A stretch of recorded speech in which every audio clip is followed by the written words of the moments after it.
Welcome to Armchair Expert. I'm Dax Shepard. You know, I saw a comment. I said Dan Shepard, as I do often. Yeah. And someone wrote, why Dan?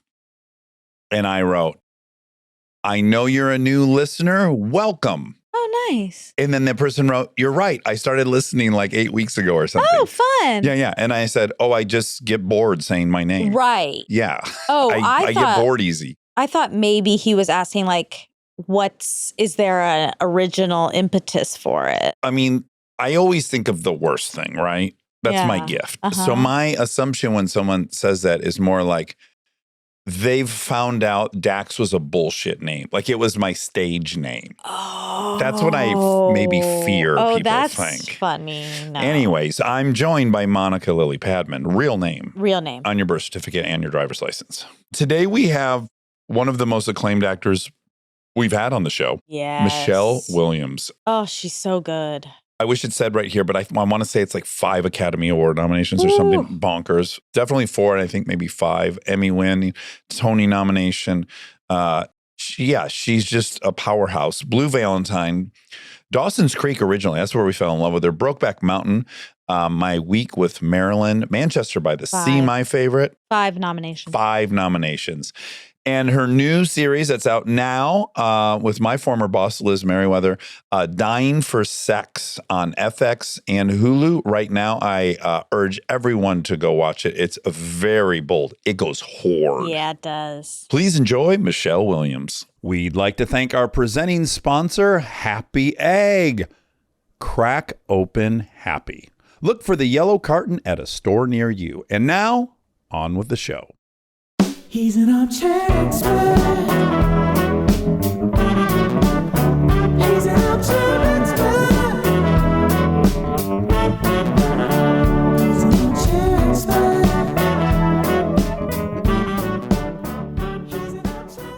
I know what I say. That's a tour bus. My neighbors think Aerosmith's spending the night. You guys, that's so fun and amazing. Kids must love that. They do. In fact, last year we were going to go up to Idaho and everyone was busy. So Kristen was like, let's just fly. We had driven the previous 4 years in the bus. And the kids were like, we're not going unless we're on the bus. I'm so jealous. They have bunk beds. That's my absolute dream for my kids. I once took Matilda in like an RV on like a big road trip and I was like, this is the greatest. Oh my God, it's incredible for kids. Like I want to get like an old VW bus and like retrofit it. Make it cute. A microbus. Yes. Yes. Give me a microbus. What would you like to drink? We have coffee. You got to go pee-pee? I know I'm great. I wouldn't want a mind a matcha? water. It's an extra iced matcha if you want one. Oh, no. Are you coming don't want from an extra press? iced matcha? I don't know. I have to think about that. It might It's be a oat little milk. too late for me. I might be up all night. You said that so Yeah, flirty. I know, so Too late for me playful. at a party. I go to bed No. early. Yeah. It's my favorite thing about coming to LA because by 9 o'clock, I'm totally comatose and I can't even fight it and pretend to stay up and keep accomplishing. It feels like just being drugged. I feel like I'm put under and I love it. We want to thank you. We haven't been up here in a long time. Oh, really? Yeah. We've been downstairs where there's video. And so we haven't been in the attic for a long time with We used to headphones. only do this, and then we were forced to add video. But we like it. Now we like it. We've Yeah. been doing it a lot, but this is the original space, and it's really nice. It's so cozy. We I'm miss very it. happy to be here. A lot of tears in here, a lot of laughter, a lot of A everything. lot of probably toots. There's been some unfortunate It's a small room twos. for tooting. Yeah, It well, is. we Well, invite it. I don't ever do it when there's guests, but Monica would sit where you're at for the fact check. This is a questionable distance, right? It's also that chair is like a sound absorber. It A sound really absorber is. and just a muffler in general. And probably, I know absorbent. And so a lot of times I'm like, yeah, I think that's far enough away for me to try one. And I've gotten away with most of them. I usually out myself. No, yeah, you do a good job. I have a lot with of your integrity, toots. Michelle. That's so honest. I have a lot of toot integrity. Why were you late? What have you been doing? Not to out you for being late. Podcasting. You've been You were on bopping a around. previous podcast? radio. NPR? Oh, yeah, I was at NPR. What show were you doing? Were you with Larry Mantle? No, I was not with Larry Mantle. Do you know Larry Mantle? No. Okay, this is one of Me my either. wife's huge crushes. I don't know who that is. Oh, she's in love with Larry Mantle. He's a longtime KCRW NPR. He hosts a few shows. He's got a very steady, calming voice. He's older, but that's not who you were with. You have a very steady, calming voice. Oh, thank you so much. Yeah. Who were you Oh my God, talking Dax to? just exploded. I'll have to tune in. You know, it's a tough day for NPR. I know. It hasn't been cut, but it's being threatened to be cut. That and PBS. Yeah. I rely on Frontline. I can't. I can't. The fact that these are real things. Yeah, that these are happening. things that must go. Yeah. You guys. Well, What are we going to do? What's the plan? I think the plan might be to get in your bus. Yeah. Is that a skull? T-Rex. We have a lot to catch you up on. Monica and I want to invest in a real T-Rex skull.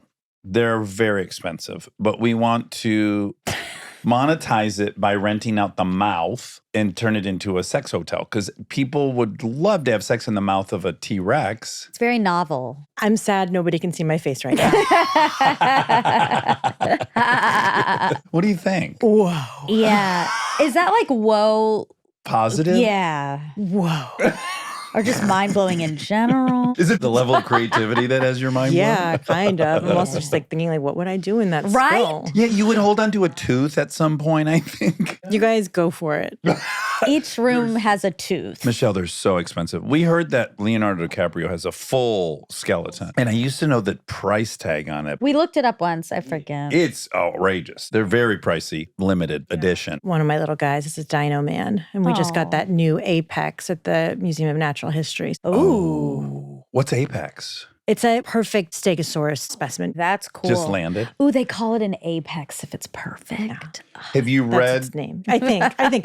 Look, I'm working really hard to catch up to his level of dino knowledge. Yeah, it's hard to compete. They gobble it up. Have you read Unstoppable Us to him? No, I don't know that one. It's Yuval Harari who wrote Sapiens. He did a kid's version of Oh. Sapiens. We've read it to our kids several times. It's incredible. Fantastic. His birthday's coming up. Thank you so much. They found many of these dinosaurs, ding, ding, ding, in your birthplace. Isn't Montana a big site for these skeletons? I think it's why my son loves me. It's a big point of connection for us that Montana is home to so many dinosaurs, especially the Maiasaura, the great mother lizard. Ooh. You know your shit. We're deep in. And so my real claim to fame inside my home is that I am also from Montana, land of Yes. many dinosaurs. Were you close to Billings or some city? I grew up in a town called Kalispell, which was quite small when I was growing up, but now it's become kind of a big box town. Kalispell is a beautiful place, but it's close to Whitefish Lake, Flathead Lake, and God bless me. you. Sorry. God bless you. Thank you. I'm embarrassed. And I've seen a lot of cute smiles in my life. but I I know. think Michelle's might be the It's fucking very cutest. disarming. It is. I just imagine a guy pointing a gun at you and saying, like, give me your money, and you hit him with that smile. Do you think and- this is my best defense? Yes, and you would go, oh, I feel so silly. What am I doing? How could I hurt this little being? That's good to know because somebody told me recently that you should just go for the eyes, but I think instead I'll just give a big smile. Because it's so disarming, and then boom to the eyes. Yeah, I thought that was actually really helpful. I hadn't heard the eye thing before. That was new information to me. That feels like a high probability of failure because you got to practice. And who are you going to practice Exactly. Wait, that's another thing we could invent. A practice dummy, Oh, with some kind of gooey eyes. squishy eye. Polyurethane eyes. on? That's a great one. And it could also double as a, what do they call it? Like a sensory. Slime, Yeah, fidget slimy, toy, yeah, all that fidget. kind of stuff. Yeah. This is a brainstorming attic. We tried to come up with at least 7 good ideas right. per interview. Okay, so Montana, you were there till 9. I was. Have you taken the bus? Actually, I have. In fact, I was towing an obnoxious trailer and we went, I'm embarrassed to admit, but like one of these conferences, and it was at Yellowstone, that fancy place. And then everything is set for you, but I had to call ahead and I said, so I have a 45-foot bus and a 22-foot trailer. Is there any place to park for me? And they were like, no, we're going to have to meet you at this service lot with the snow plows. So we had to park there and then get shuttled into there. Was there a real learning curve with that thing? For most people, yeah, but I grew up working for General Motors and I've been driving really large things since I was young. So you're very comfortable. Some would argue too confident. Got it. Kristen often says she can't wait for the day that she sees me parallel park as quick as I do and fuck up. She's like, you know, your powers are going to fade and I just can't wait till you just fucking blast into a car or take out the side of the bus. She's really looking forward to that. But Montana, did you have that childhood I would fantasize about? I really did. I think I had the last great American childhood, except for your children. Okay. Because they have bus life and you're taking them into the national park system. I'm jealous of They're them. getting what I had. They have as many motorcycles as I have. They are so well equipped. I love this. So do the motorcycles go on the bus? They go in the back of the bus. If we don't have the trailer, then we have this big tray, and I put my 11-year-old daughter's motorcycle, now 12, her motorcycle, my motorcycle, and then 2 electrics for the non-enthusiasts. And is her motorcycle gas? It's gas. But they have electric as well. Matilda, my daughter grew up with Riding? electric vehicles. It's a very good esteem builder. The theory I had was she'll be sitting in class next to somebody and she'll be feeling insecure, but she'll go, I ride a dirt bike. And they don't do that. And that's just one thing. You just need something to cobble together a little confidence. I couldn't agree more. Real confidence based on doing things that are scary and knowing that you are capable and that you can trust yourself and that you have good judgment. I'm going to add it's a real bonus too if even the boys in your class can't do it. Exactly. For girls, especially. You were fishing and you were shooting guns as a kid, right? We were clay pigeons shooting, but I didn't go hunting necessarily, but I went fishing. And I had a lot of those experiences in nature of getting confidence through practical life skills that required some level of attention because of possibility for accident. Yeah. Horses, skiing, motorcycles, fishing, all of these things are so important. You think of them as they're typically male, but they're most especially important for girls. Did you grow up with motorcycles? No, I didn't have any dirt bikes when I was growing up, but they were a part of my program for Matilda when she was growing up. Wow. Your program. Yeah. So when I grew up in Montana, my big experience there was being on my great-grandparents' farm. They had cattle, wheat, and horses. We lived in town where the grocery store was. Town in quotes. Yeah, town. And they lived more in the middle of the state, and they lived on the farm in a much more rural environment. And that's where a lot of my exploring happened. But we were also skiers, mind you. Do I ski now? No. Do I ride a dirt bike now? No. Do I fish? No.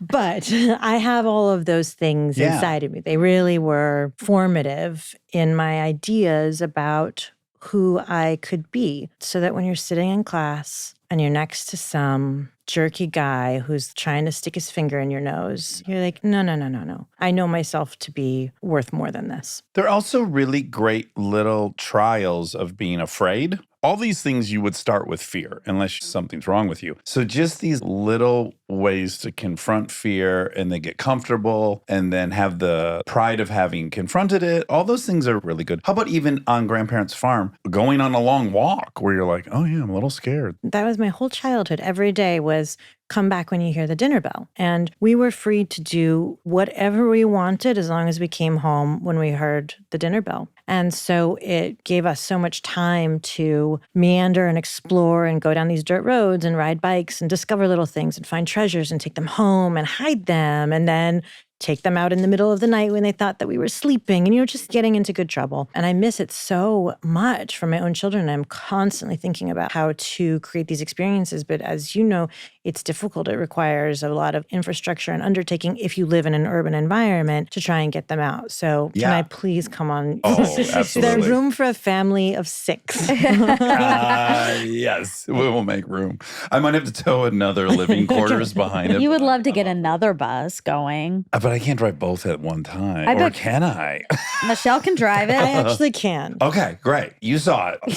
Fuck it. Take it for a rip. When this is Give it a all done, test we'll give you a drive. little test. But you know what else is happening on those walks? You scare yourself, that's fun.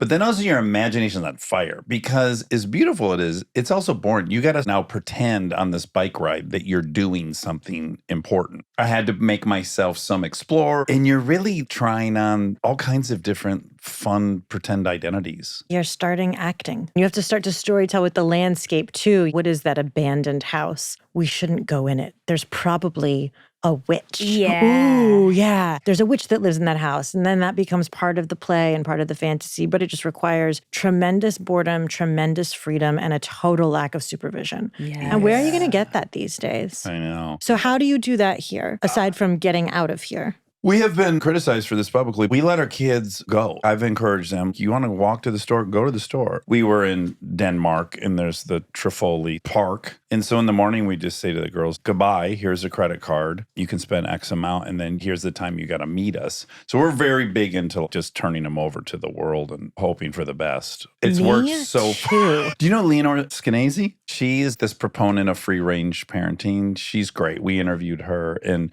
she was letting her kid ride the subway at a very young age, but he had mastered the subway. People called her the worst mom in America. Abuse claims. And the kid's fine and did great. So we're proponents I'm of with that. you guys. Also, Jonathan Haidt, he has the new book, Anxious Generation. This is sort of his antidote to all the stuff that's happening with kids and the isolation is make them have a community, but leave. Go, send them off to go explore. Unsupervised, as you said. That's the key. But yeah, crossing a river, and this had happened to you a ton. You got to cross the river and you got to jump on the different rocks to get over there. But you need a story in your head of why we must cross this river.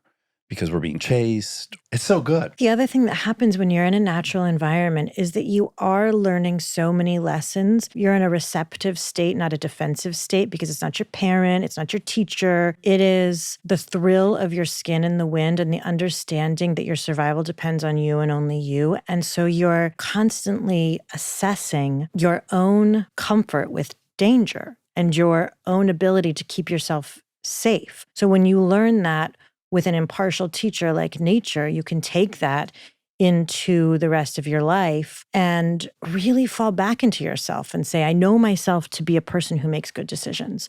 I know myself to be somebody who can keep myself safe and balanced. And that feedback loop that a child gets when they decide which rocks are the safe rocks, which one isn't slippery, which one isn't too pointy. When they're quite literally getting their footing, it is feeding their body with information about how to take risks. It's very challenging to figure out how to do that today. Denmark is a great place to do that. You were just doing what the Danes do. I mean, that's the Danish way. Oh, even better, you see like up in Sweden and stuff, they leave their babies outside in the pram in the cold. They're going to the store and there's just babies lined up. And don't they have playgrounds there that are specifically to get kind of hurt, designed so that there's just a tools little, and stuff. yeah, To play with and nails and real shit. Yeah, exactly. We should raise some children in a commune. I think we're We in are lockstep. so like-minded. I mean, don't get me started talking about cell phones. Okay, so you moved to San Diego when you're 9. Why did we move to San Diego? The weather. Okay, had enough of those winters. My parents did. I was quite happy there. It was such a good life. But the winter that we moved, it hadn't gotten above 40 below. So off to San Diego we went. And how did you take to San Diego? That's a big cultural shift. Yeah, it was a real shock. I don't think I'd seen a freeway before. I was surprised that everybody's house looked like everybody else's house. These big swaths of tract housing developments built along a freeway. And you know, when you're a kid, you don't really feel the cold. It doesn't register with you as something that you have to gird yourself for because you have so many fun things that you can do in the cold. yeah. Now at 44, I'm like, whew, I'm Can't handle cold. it. Can't handle it. I've gotten cold in my old age. Yeah, it's amazing how quickly you adjust to that California lifestyle. So I'm going to go by the lore. Some of this might be apocryphal, but you see The Adventures of Tom Sawyer. You see that play and you're intrigued. Yeah, we went to go see a play in my memory, sort of an abandoned shopping mall, and the ceiling is dripping and the folding chairs are metal, and you walk through a backstage where you see these child actors in various stages of hair and makeup and playing games and braiding each other's hair and costumes. And so I saw the kind of inner workings, and then we watched this play. That's interesting that you saw that first. That's what I really love. Right.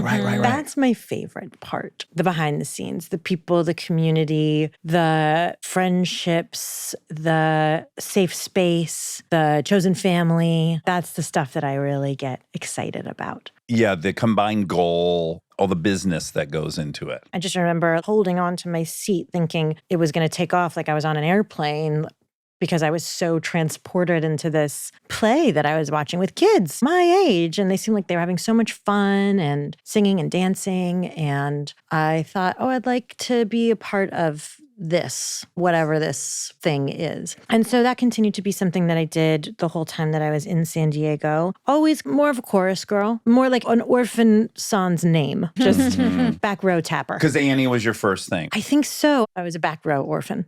I think Annie's a gateway drug. Oh, yeah. Because my daughter's about to do it in a month, and our other friend's kid is currently doing Annie at the same time. Songs like that, they hook into you, and then you think you just should spend your whole life singing them, and you would be a happy person. Yeah, did you want to be a singer? Yeah, I really wanted to sing and dance. That just looked like a whole lot of fun to me. But were you good at singing No. or dancing? No, Okay. no.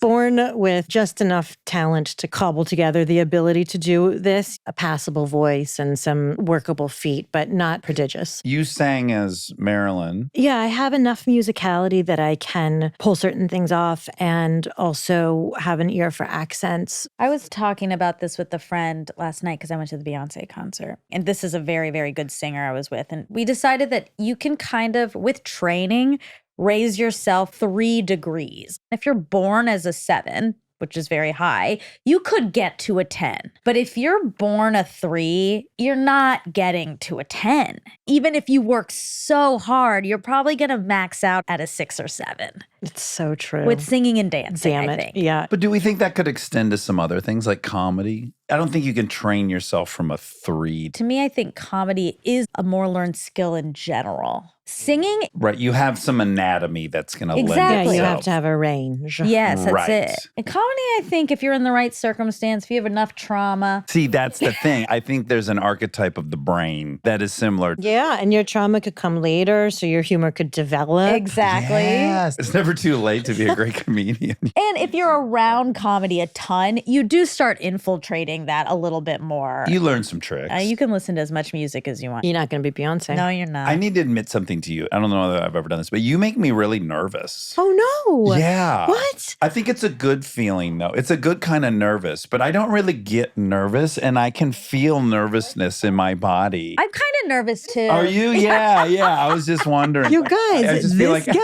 Yeah, that smile really took it's a like turn. kind of maniacal. It's so cute and scary. That's the best combo. I've never been described like this, and I didn't know that I had the ability to unnerve anyone. Do you think maybe you were just missing it and no one told you? What was I missing? You're powerful and you make people nervous.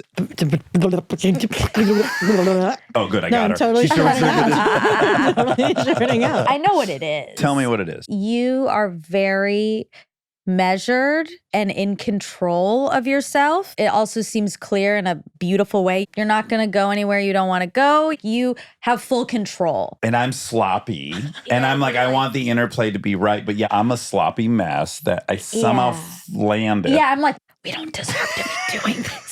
Hey, Dax, I think we should stop. You know, Kristen did tell me, I said, you know Michelle a little bit, right? And she said, yeah, I love her. We have a lot of mutual friends, which makes me feel closer to her than we actually are. But she said she speaks very poetically. I love how she speaks. I've already gotten that. You Yeah. guys just get me on that bus and let me show you what I can show you do. when there's not a microphone on my face, okay?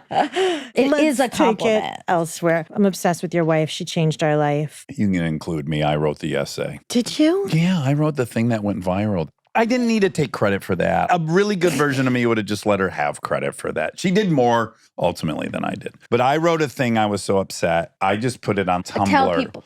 Okay, when Lincoln was born, there were paparazzi living on the driveway for a long time. And every time we left, we covered her with a blanket. We went to so many lengths to not let a photograph of her get taken. And we were at the Hanson's house, Deep Valley. I wasn't even thinking of leaving their house. And then my mom texted me like, oh, I'm so sorry.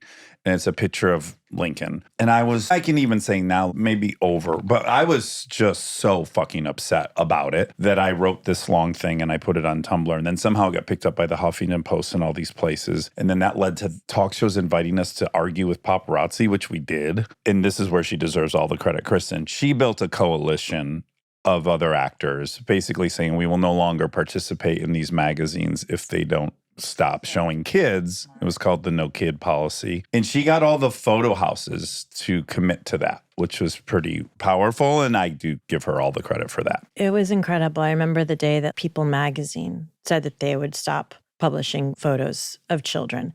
And I was like, wow, this whole structure collapsed because it had been such a problem for us for so many years and had limited our life. You had a really rough version of it. Unmanageable, unlivable, but I didn't know what to do. I just cried and moved to a different place. Then to see these ideas that you guys were having and then this action around it, and then this change. I wrote to her at the time and I sent her a picture of Matilda smiling on the beach because before that, Matilda didn't like to have her photo taken because that experience was taken from her and she didn't feel ownership over her image. And so even with friends and family, that was a place where she could express a boundary and say, no, I don't want my picture taken. But when that system crumbled, she smiled for the camera that's so on the beach. God, that makes me And I happy. sent that. Yeah, she came in and read that to me. That was really nice of you to send. Even forget the cameras. Just imagine you take your kids out and there's 7 men in fatigues that just run in a circle around you. That's such a bizarre human experience for a little kid. For anyone.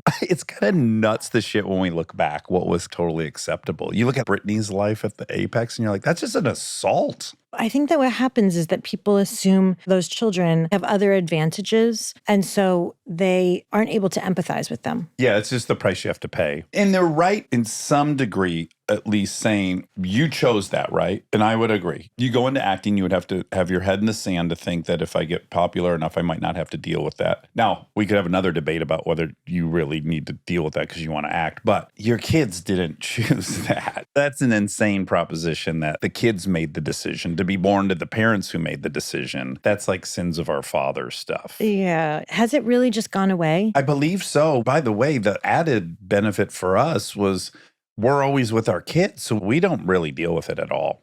I also think part of what has changed is Instagram. This is maybe the positive part of Instagram. You don't need to go to the grocery store and flip through this horrible magazine to find a picture of someone's kid. A lot of people post pictures of their kids that are chosen and they're curated, so it's available. Also, you're getting a photo in their house of them smiling. You have this new access that they're in control of, so it's more interesting. I do think that overall just kind of crippled that industry. Although there seems to be a market still for Ben Affleck and Justin Bieber. Those two seem to still be living in And their children. prison, yes. Also, we started the beginning of this conversation talking about the importance of kids being able to be out and free range and running around. And if they can't because there are people taking pictures of them, that's an added layer of what they're imprisoned by, which is so unfair. Yeah, something that they shouldn't have to think about. Also, then you add in there the kid that's arriving at school with a gang. It's already hard enough to fucking go to school. So embarrassing. Oh, yeah. my God. Yeah, So my God, I embarrassing. You need to do know. more than ride motorcycles to overcome that. That deficit you've assumed.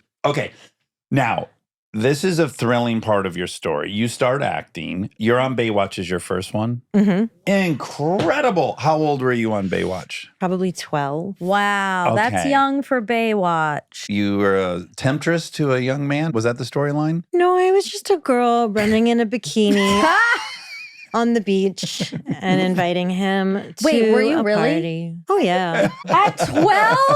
Oh, no. Oh, yeah. No. Wow. Times really have changed. Yes, just a girl jogging in a bikini. As we do. Very As you normal. do. And then you were in Lassie and you were in Step by Step. You were in Home Improvement. You were like working. Yeah, I really was. That's a 3-4 year span of time. So it was guest thing here, guest thing there, commercial here, commercial there, enough to keep going and to be sustentative. You're going out on 3 things a day. And you're in San Diego, so you're going to LA a Yeah, ton. so really going back and forth. Oof. Are you taking the train or are you driving? Driving. Mom's driving you? Yeah, Mom's driving. There's some other kids in San Diego, and there's just kind of this idea in the air that, hey, you can go to LA and you can audition for things, and then you might be in Hollywood. And there were some people who fell under that spell, and there were some minivans doing that shuttle back and forth, and you'd go to your cattle call, and then you'd go get a cookie at the mall, and you'd turn around and do your homework in the back seat by a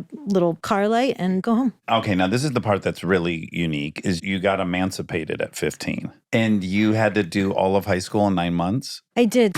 When I got emancipated. And when I read that, I was like, can that be done? I know. I'll tell you what, it really makes me feel like that skull right there. I'm like, wait, how long ago was that? Are you sure that that was this lifetime that we're talking about? Because surely you can't do that anymore. It's a very strange thing because you have all these child labor laws. And when you're a child actor, you need to have a tutor. You can only work a certain number of hours, and you need to have a guardian, like a social worker who's concerned with your safety. And if you do something called being emancipated, you don't have to have any of those. You're an adult. Nobody's looking after you. Nobody's teaching you, and you can work Whenever you want. whatever they want. Exactly. Was this your idea? It was an idea. Other kids were doing it. There was a movie of the week about it. Oh, okay, great. That's helpful. It looked fun. Then it just sort of happened. Because I was a child, I don't fully know the ins and outs of it. I would guess you have two vastly different perspectives. One now as an adult who's been around 13-year-olds and 15-year-olds, and then the 15-year-old you who probably thought you were 26. Yeah, who couldn't really see into the future to understand ramifications or what practical life would look like. Then now, looking back and feeling I'm just so lucky. It could have gone crazy. What age were you when you moved to Burbank? 15, I was sort of bouncing around those valley apartments. Were you ever at the Oakwood? Sure was. Did you see the documentary about it? No, I don't think I can. Oh, I think you should. It'd probably be so PTSD for I you. probably have some friends from the past. Yeah. Stay tuned for more Armchair Expert, if you dare.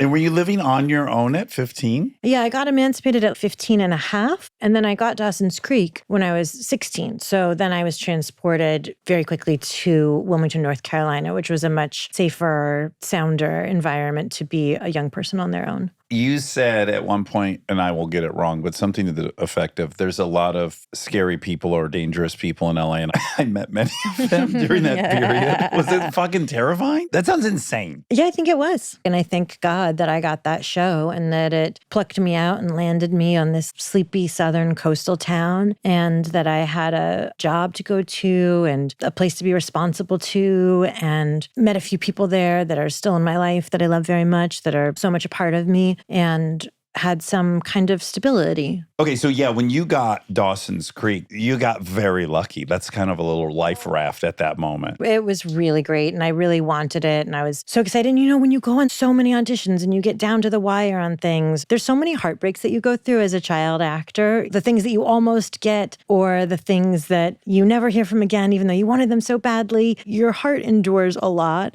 when you are a kid trying to deal with mass rejection daily. And the stress of supporting yourself in Burbank. Yeah, it was weird. What was the age of the other folks? Were they a little older than you? They were legal adults, 18, 19, 20. They didn't do high school in 9 months? But they did not do, let's be honest, it was correspondence school.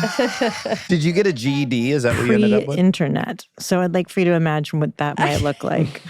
Yeah, that's great. You wouldn't know it while talking to you. It's a testament to forgetting about school, I'd say. Exactly. Yeah, This is not a good endorsement for poster. school. The only thing that matters to me is my kids going to college. Were you a reader? I did read. I loved books. So I had that on my side. I could always just turn to a book if I had a question about something in life. And it's expanding your vocabulary. Yeah, and I would read novels, but I would also read books about history. I mean, the gaps in my knowledge, they're everywhere.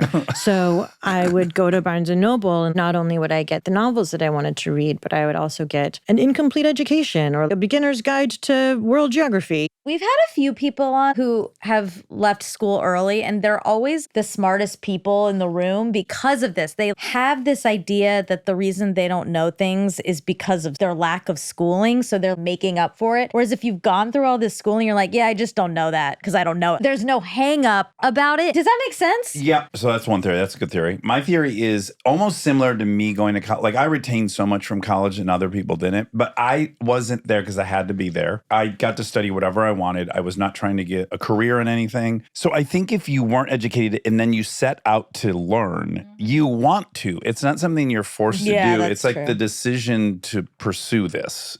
And that just makes all the difference in the world. Yeah, when you really want it. Yeah, I remember distinctly arguing a guy drunk in Detroit when I was 19, and he just mopped the floor with me. I didn't know what the fuck I was talking about. I didn't know it was Egypt 10 years ago or was Yeah. it like 900 years ago? And it was 3,000 years ago. I remember just being humiliated with how little I knew in that argument. And that was like a big motivator for me. I'm like, oh, I'm stupid. Yeah, and you want to be able to cross-pollinate and to be able to sit next to anybody and have a point of contact for their frames of reference. That became clear to me. Did you have an interesting relationship with adults since you were a kid, but behaving as an adult? Did you seek the safety of other adults in your life? Yeah, I think I thought I was an adult. The people that I was on the show with, they weren't not my age, but they were also a little bit older where they were like, she's 16, okay? Yeah. Stay away. I made some local friends, but again, they weren't my age. And I am very close with Mary Beth Peel, who played my Grams. I felt like it was an ageless relationship.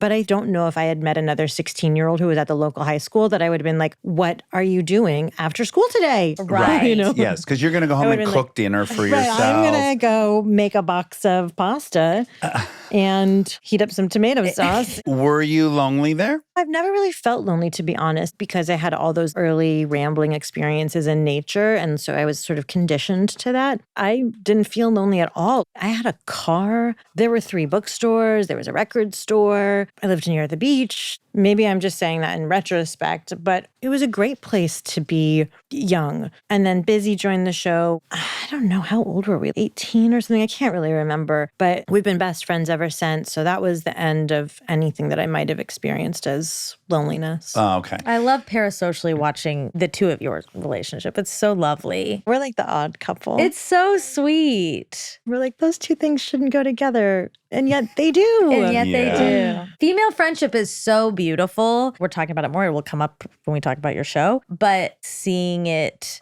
out in the world is really nice for young girls. Because there's a lot of competition also amongst girls. And it's good to see these two people are soulmates. That's exactly the word that I would use. It's an A storyline, not a B storyline. And it's enough to sustain years, decades, a lifetime. Yeah. Beautiful. If you can find that, that's what I want for any young I only have person. 3 pieces of advice for young men. It's get a best friend, learn to dance, and try to learn a few jokes, and everything's going to work out just fine. I'm going to tell my boys, thank you. Yeah, well, you can Thank send them to my school. It takes about 7 minutes.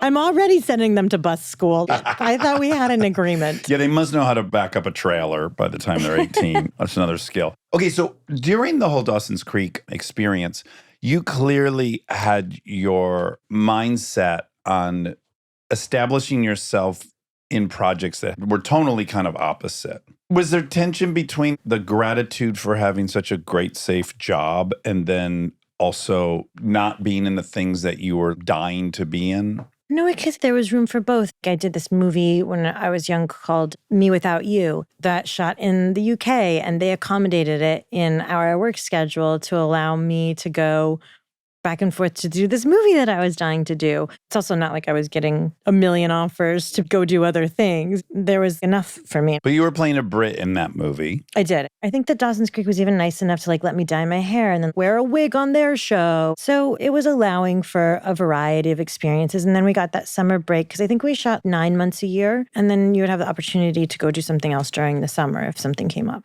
The things that you did in that period, which were Killed Joe, Dick, If These Walls Could Talk, Me Without You.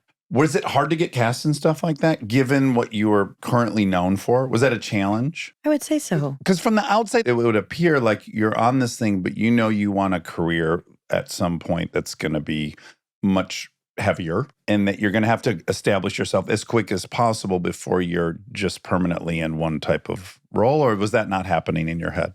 I didn't really think in the future like that necessarily. I wasn't career focused. I was just finding myself yearning for something, drawn towards it, living in all the desire for it, and then would occasionally have the opportunity to do it and be given these chances. Some of it, I think I got lucky. They didn't even know what Dawson's Creek was. I did a Wim Wenders movie. I couldn't believe that I'd been cast by Wim Wenders. I was like, well, this is it. I quit. I'm going to fold my cards. This hand is too good. And then he saw a picture of me from Dawson's Creek or something. And he was like, oh, if I had known, I would not have cast. Oh, no. Well, that's kind of the point I'm circling. So I think I probably was up against something externally, but internally, it was just a very pure yearning on my part to make contact with other kinds of work and other kinds of human experiences. So much of it is just staying in the game and staying calm and staying patient. And then there's a serendipitous and domino effect, which is Me Without You. A.V. Kaufman had seen that. Is that true? Oh, I don't know. Is that? I read that A.V. Kaufman had seen that, and that was what urged her to push for you in Brokeback Mountain. Oh, wow. Then I owe somebody a thank you. I did not know that. Maybe that's true or maybe it's not true. Half the stuff I read is not true. Oh, Station Agent. That's a big fun movie that you did in that period at Dawson.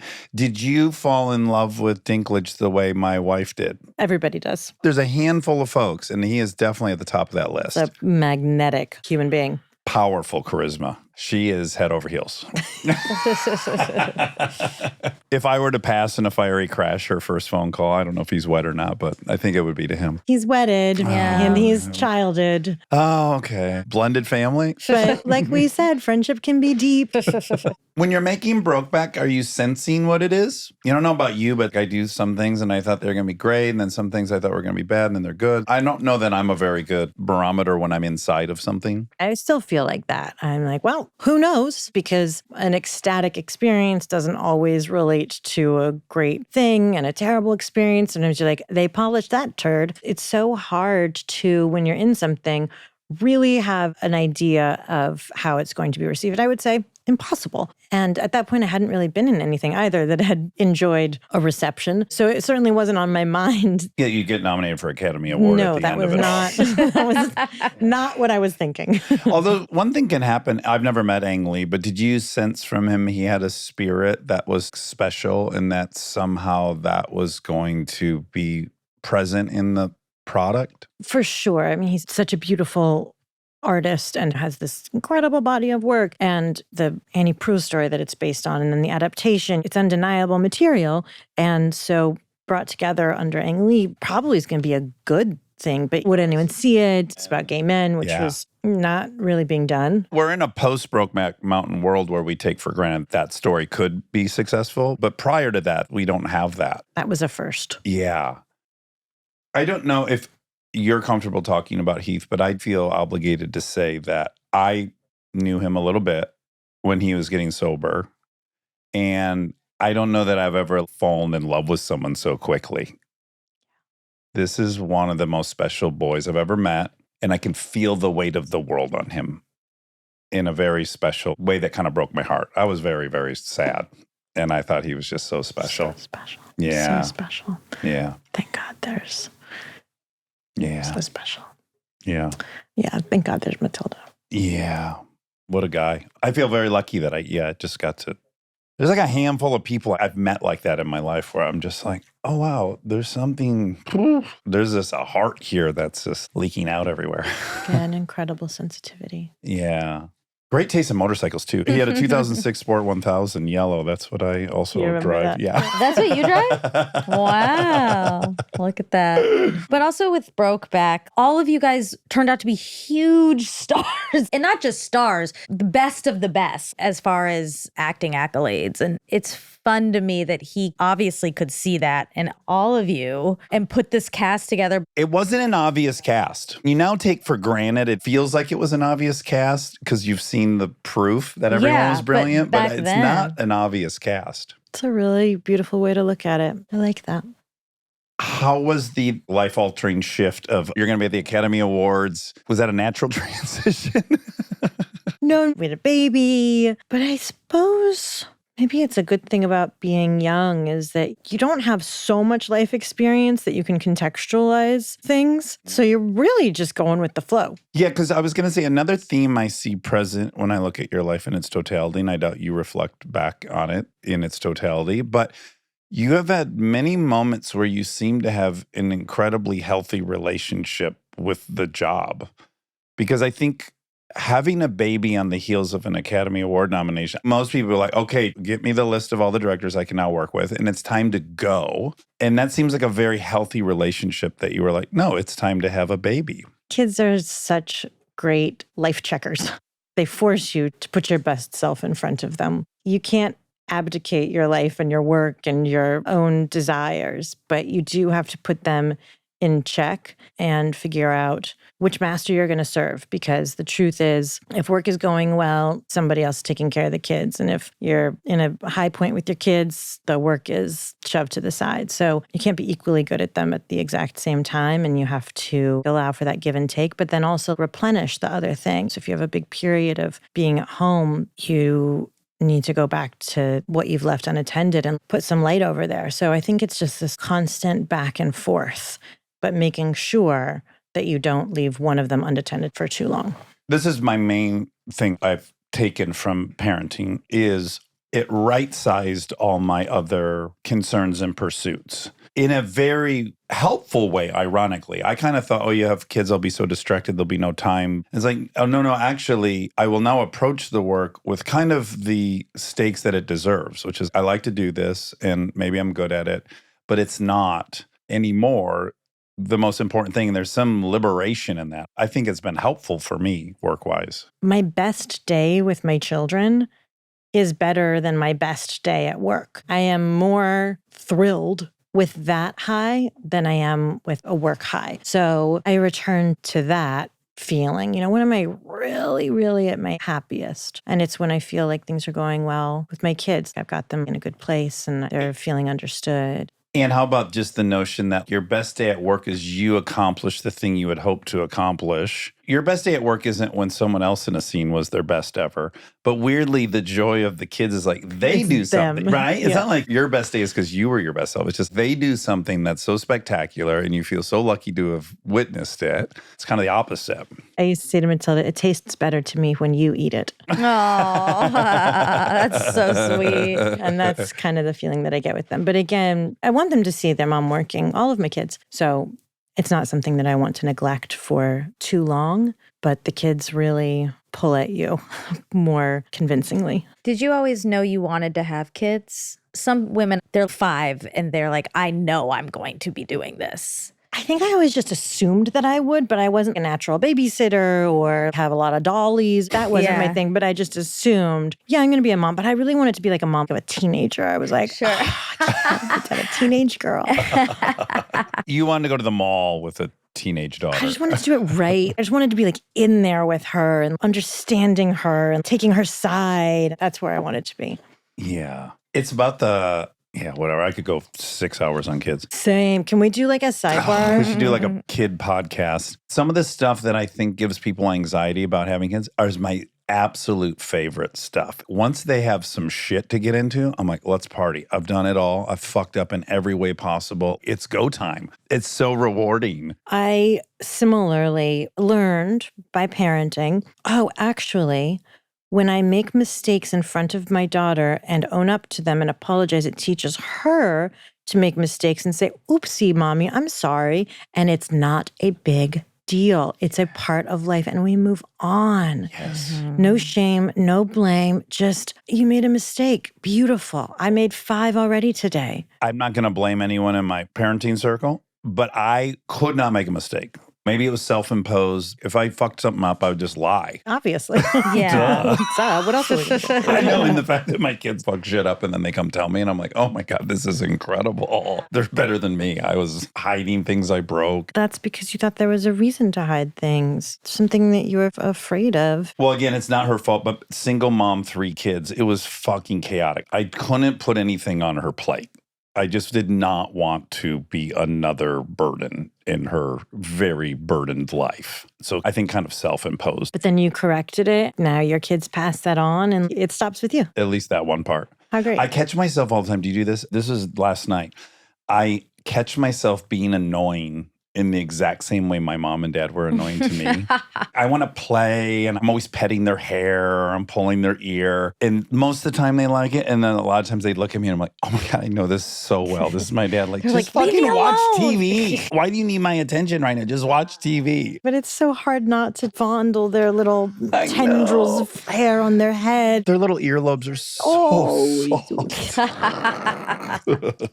Okay. I have selfish questions. When you did synecdoche, I can't pronounce it, but synecdoche? Yeah, you got it. Yeah. I saw that at the Cannes Film Festival. I saw it. I was there in college. I studied abroad at the Cannes Film Festival, and we snuck our way into some of the movies. Were you there? Yep. Yeah, I was there. God. Did you get a picture of her? Probably from very far away. What is Charlie Kaufman like? I never met him and I only have adaptation to work off of. I wish that I could be the person to answer that question for you and give you the fulfillment and satisfaction, but what is Charlie Kaufman like? other than Artist Without Parallel. But I can't get in there. I don't know. Yeah. Okay. That's a big one.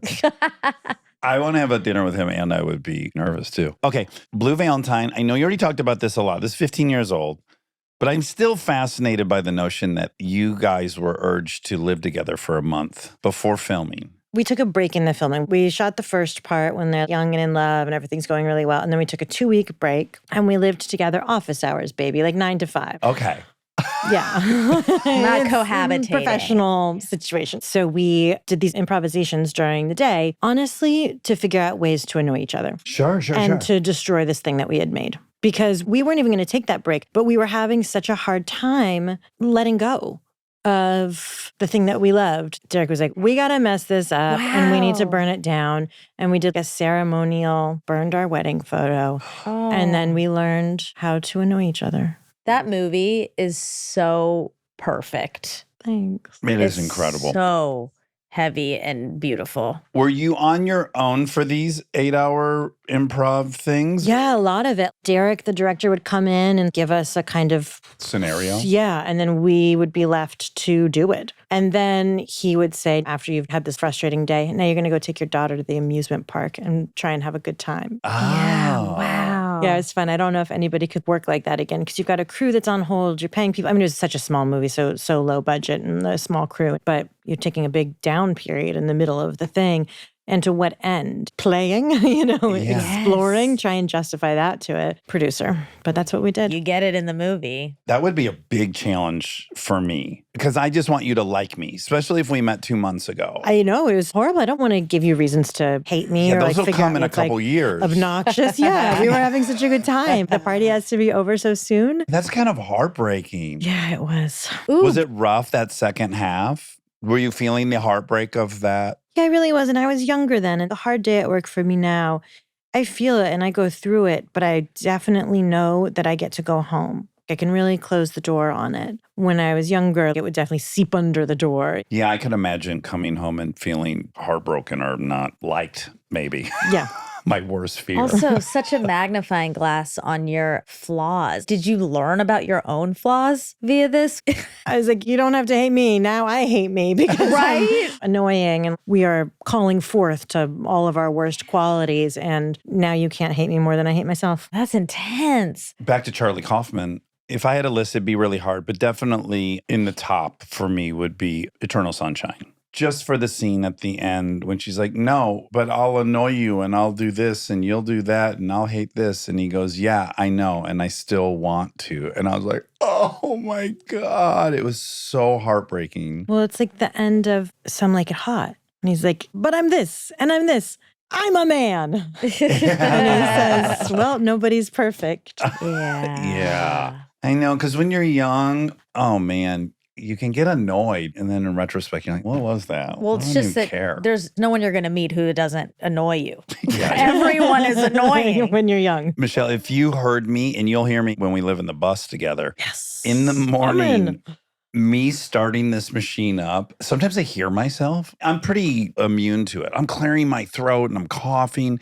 And sometimes I'll just be at the mirror and I'm like, my family, what they hear every morning from me and that they still love me is a miracle. And actually, it's not but, it's with. That actually, that is exactly who they love. It's inclusive of that. It's because of that. In Yes. spite of it. No, not in spite. It's because. These are the human pieces. Yeah, when you love somebody, you have to take the whole pie. And so Yeah. it's a because. So enjoy your ability and the way that they love you in that moment because they do. And they have so much fun making fun of me about That's the it. beauty. Okay. Now, I already learned that this is not going to be the case, but it would appear again that you're in a very popular thing and then you do a bunch of kind of smaller things. Then we go to Oz the Great and Powerful. You had not done a big ass movie like that in a long time. Was that seemingly abrupt? No, I was dying to do that. I had an 8-year-old daughter and I was going to play Glinda the Good Witch. I've cooked up a real steak for us on this one, darling. Wait till you come to mommy's job and you go to the costume department and then we put some rhinestones on your face and Yeah. there's a flying monkey. This is going to be so fun. And we had the best time. We lived in Detroit, and she went to school there, and we had Where? friends What there. town? We were in Birmingham, and she went to Roper. You know about Roper? You've heard this story. In 5th grade, a teacher said, he's not dumb, he's really, really smart. There's this school, Roper, that could tend to his needs. You have to take an IQ test to get in. I got in. My dad said, no fucking way is he going to school with eggheads, and he pulled the plug on that. So I didn't go, but Roper's the thing I always wanted to go to. Should have been you. I know. Yeah. Was it It's a special? great school. Boy, oh boy, I thought, well, maybe we should just live in Detroit. We're very happy here. We still have friends from that time, people that we're still in touch with. We lived in a neighborhood. We lived in a house. We had a community. I had friends. She had friends. And I was a fairy princess every day. So it was great. And it was directed by the wonderful Sam Raimi, who gave Matilda the best experience. He would let her call action, and she would sit in the director's chair, and she would come, and he would say, there is my most honored guest, Matilda. Make way, everyone. I'm always impressed when people are in circumstances where they have so much going on, they see an opportunity for somebody who needs a little extra, and they go to it, even though they have their hands full. And he did that day in, day out. Did you do any lake business? Did you get on the lakes at all? Michigan lake life. Yes, we did. Isn't it Eden? Are we living the wrong life? Dax is adjusting. We're finishing a house right now on a lake in Nashville. Lake life. Just got our first pontoon boat. Man, you guys really figured it out, didn't you? Yeah, I don't want to make you jealous. You can still I'm do already it. jealous. I You're saw that invited. bus and I'm jealous. That bus is driving to the lake house in June. How long does that take? Well, we got to stop in Idaho for 2 days. We sleep in the Walmart parking lot in the bus. I'm so happy for you and jealous for me. Okay. You're invited. I can't even tell you how into this I am.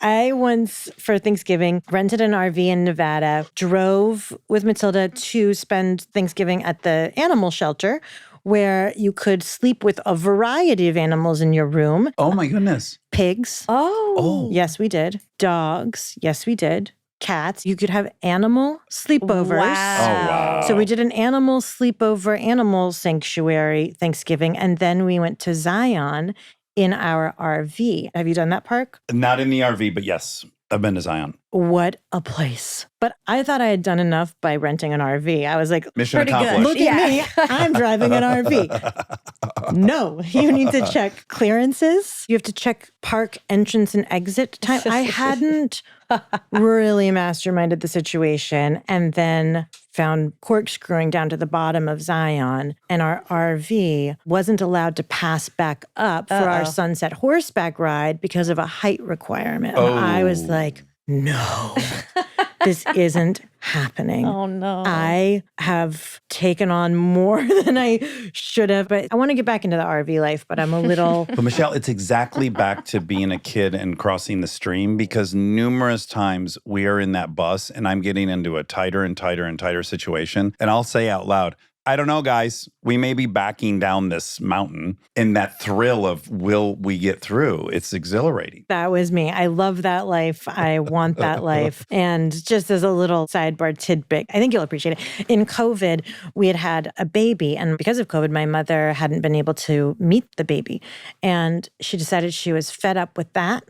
And they had a little boat, and they sold their little boat. And instead they bought a camper, attached it to their pickup, and they drove from Seattle, Washington to upstate New York so that they could meet the baby. Oh, Deep COVID. She had packed the freezer with enough food to last for a week, didn't enter a grocery store, a rest stop, anything. RV lifed all the way. Nice. I know. It's in my blood. yeah. You come by it honest. Yeah. Okay. After the Oz and Powerful, you do 2 Broadway shows. You won a Tony for Blackbird. Just nominated. You were But just thank you. nominated? Yeah, I'm sorry to correct that No, you fact. won. Thank you. Let Maybe the it's a record reflect. premonition. Maybe it's coming up. You love that? The schedule for me seems very scary. It's a terrible schedule. But when your children grow up and they aren't as able to drop into the Roper School for half a year and they really need to put roots down, you realize oh, like I'm a plane that's been grounded. We have to give her a sense of permanence and structure, dependability. So I need to work from home. And looks like that Broadway is not going anywhere. So is this something that I can learn in enough time to figure out how to do it and make it a part of my life so that I can have the opportunity to work from home? That's what drove that decision. And then you were great at that. Fucking asshole. Well, Okay. Yeah, do you think, okay, earlier, just 4 minutes ago, you said you bit off more than you could chew with the RV. Is that a motto? yes, that's me. I'm feeling this as a through line. You just take on a lot. That's and how then I you like to do it. things, figure it out while I'm plummeting, which I honestly really do relate to that childhood in nature. I really see a direct correlation from that kind of risk taking to the kind of risk taking that I enjoy in my work. Because in my life, I'm not like a thrill person or a roller coaster person or highs kind of person, but I enjoy it in my work. And I think it's because I learned it as a child. Is your hack to just commit to it before you actually think you can do it? Some things I look at, I'm like, I have no idea. There's no spark. The rest of the time, there's a tiny little spark and then a big cloud around it. But it's the spark that I stay connected to. And that's what makes me say, I'll try. But there has to be just this teeny tiny little mustard seed. Stay tuned for more Armchair Expert, if you dare.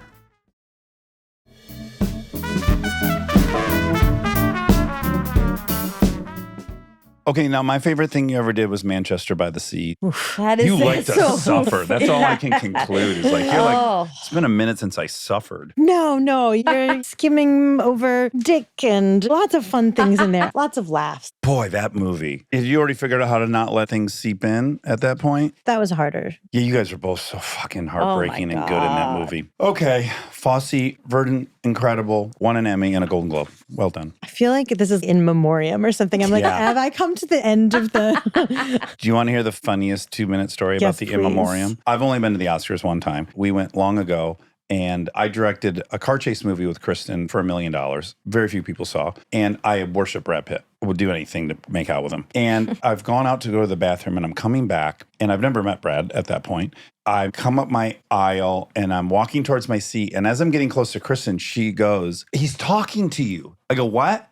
She goes, "Brad Pitt is talking to you." And I turn around and he's like 3 rows ahead. He's standing and he says, "We loved your movie."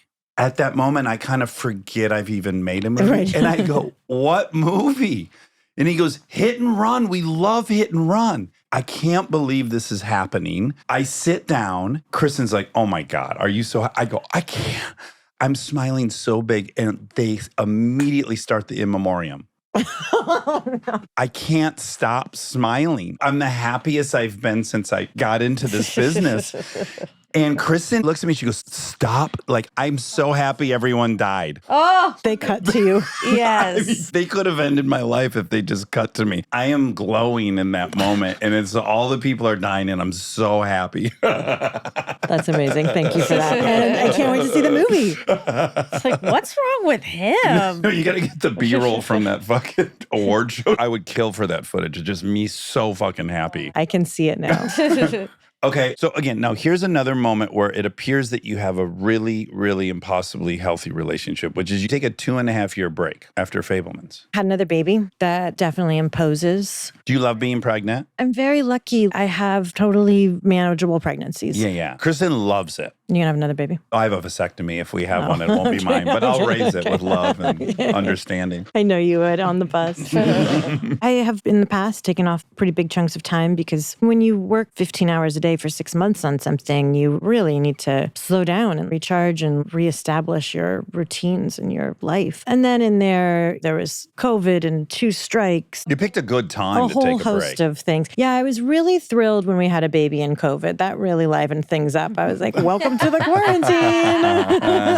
Snuck you in. So we're not always home all day long, but currently we are. For the next year and a half, you're going to think life works like this. Yeah. Do you have the tension? I know Kristen does a bit. I know a lot of working moms do, where it's like when you're working a lot, you have some guilt about parenting. And then when you're parenting a lot, you have some guilt about not working. I'm starting a job on Sunday and it hurts. I don't know that I would call it guilt necessarily. It hurts me and it feels biologically incorrect that I am going to spend this certain amount of time away from my children. But it feels like the correct model to give them. So it hurts my heart, but my head, I think, understands it. Then when I'm with them, I just try to let them feel my full presence so that when I'm not with them, I can really extract and go do the work that I need to do in the way that I need to do it. It's like a back and forth. It's not how I would like to live. I'm very creature of habit. It's hard for me to jump in and out all the time, but that's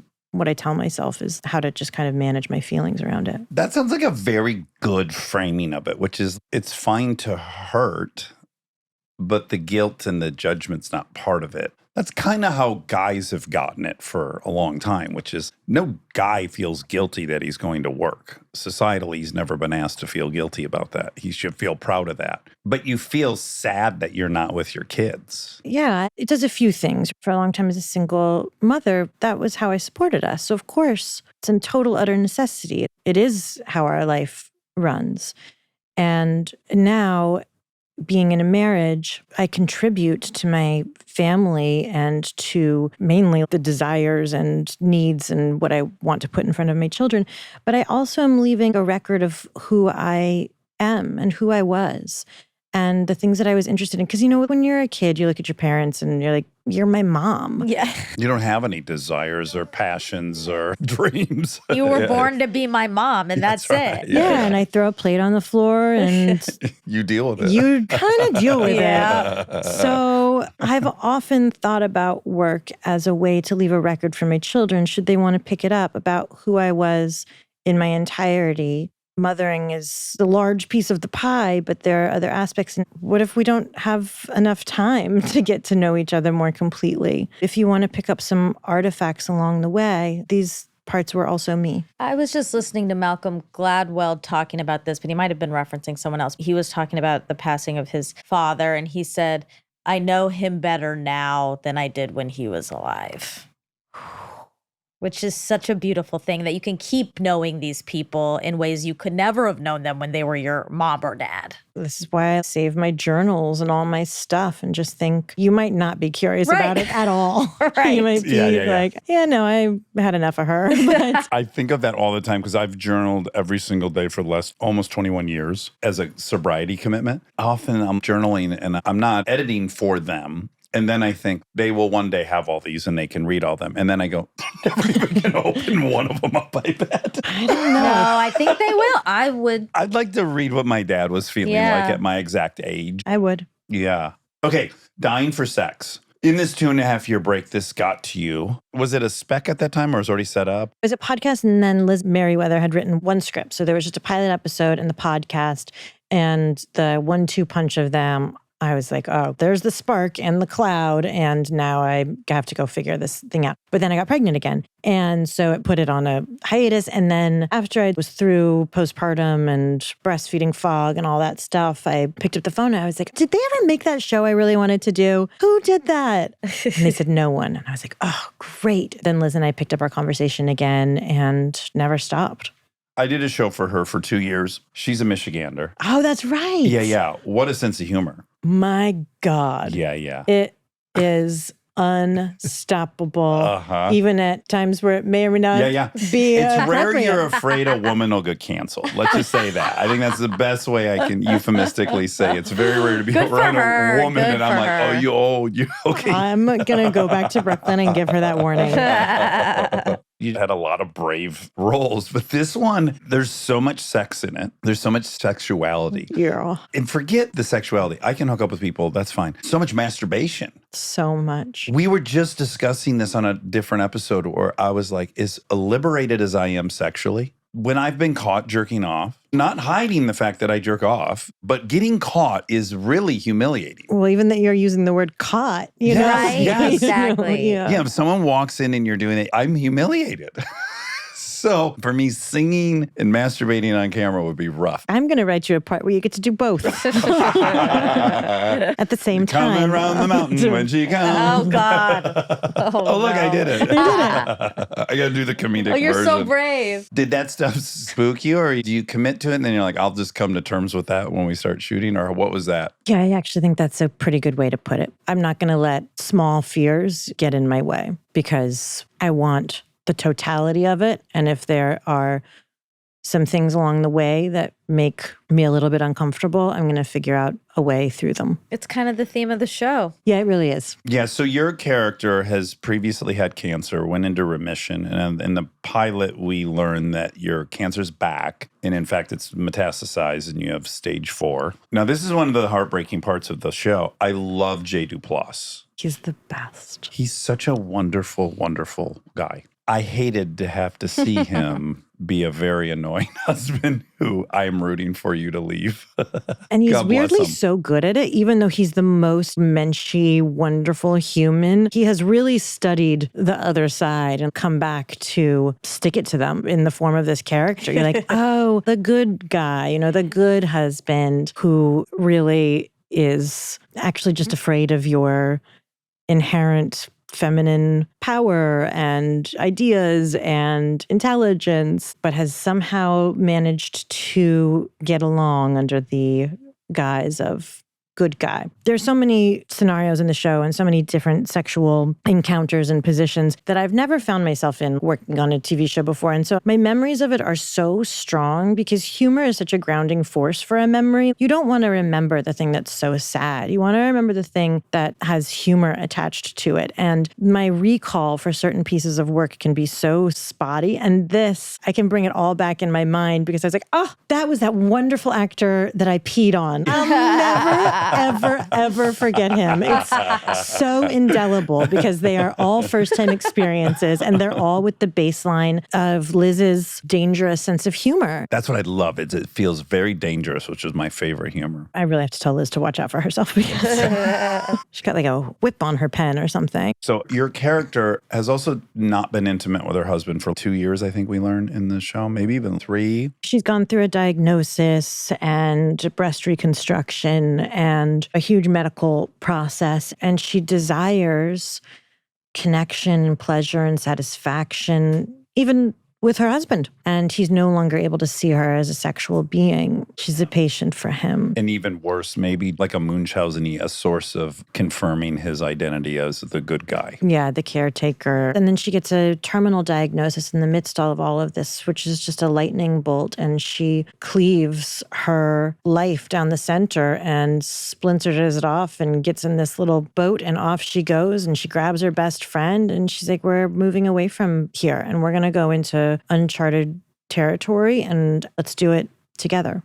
Yeah, I'm not going to die alone, but I'm going to die with my best friend, Nikki. It's a podcast. Did you called listen to the Dying for Sex. podcast? I listened to the podcast twice and it just unraveled me. I was so overwhelmed with emotion, which is kind of an unusual experience. I don't want to cry. I don't really want to feel. You're satiated in that department, Yeah, work-wise. a little work-wise, personal. I can take it on, but I can more deal with it in my head or abstract suffering. That is something that now I process through my brain instead of my heart. And this show was like an arrow in me and I couldn't understand how it had bypassed all these defenses that I thought I had put up, gotten behind the wall. I think it was her bravery to live her death as she lived her life, which is to make it her own and to really open it up and look at death and look at how to stay creative inside of it, how to not become a fixed identity cancer patient. When something so catastrophic happens to you, to fight for other aspects, to stay in that room, to be a whole person. You had to have another storyline going other than dying. Yes, even though you know that it's happening, which is really the storyline of all of our lives. Yeah, like truly. the storyline of our Literally. life is dying. It's just a timeline issue, but we are able to kind of protect ourselves from it and pretend that it's far enough away that we don't need to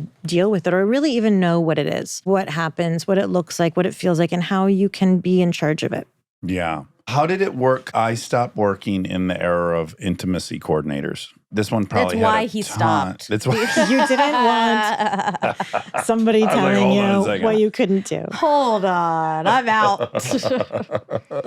Had you worked with them before? No, I'd always just put on 2 pairs of pantyhose. You know what I mean? Sure, Yeah. Yeah. I always just gave the famous Jack Nicholson line. I'm sure you've heard it. Sorry if I get erect and sorry if I don't. God. Neither's good. Oh my God. Oh. 70s. Wow. Yeah, right? Can you imagine if that was said to you? Really no response to that. No. No, the times they are a-changing. Yeah. I really enjoyed it. I wasn't sure how I was going to feel because I definitely don't like to be told what to do. I like to do my own thing. I just don't like things in my way. I like to have my space. And it truly was much more like the experience of having a choreographer who's really helping you and not school-marming you, who's really helping you to create a convincing simulation of something. Also to make sure, if you get into this business, there's probably something wrong with you. I mean, it's the circus. You don't run away and join the circus if you're not running away from something. So I think that means that performers bring with them a rich personal history.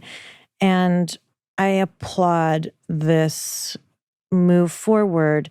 Maybe you don't need an intimacy coordinator, but you don't know what your co-star has been through. You don't know what your scene partner is dealing with. And this allows them the safety and dignity of being able to just tell one person what they can and cannot do and keep their job.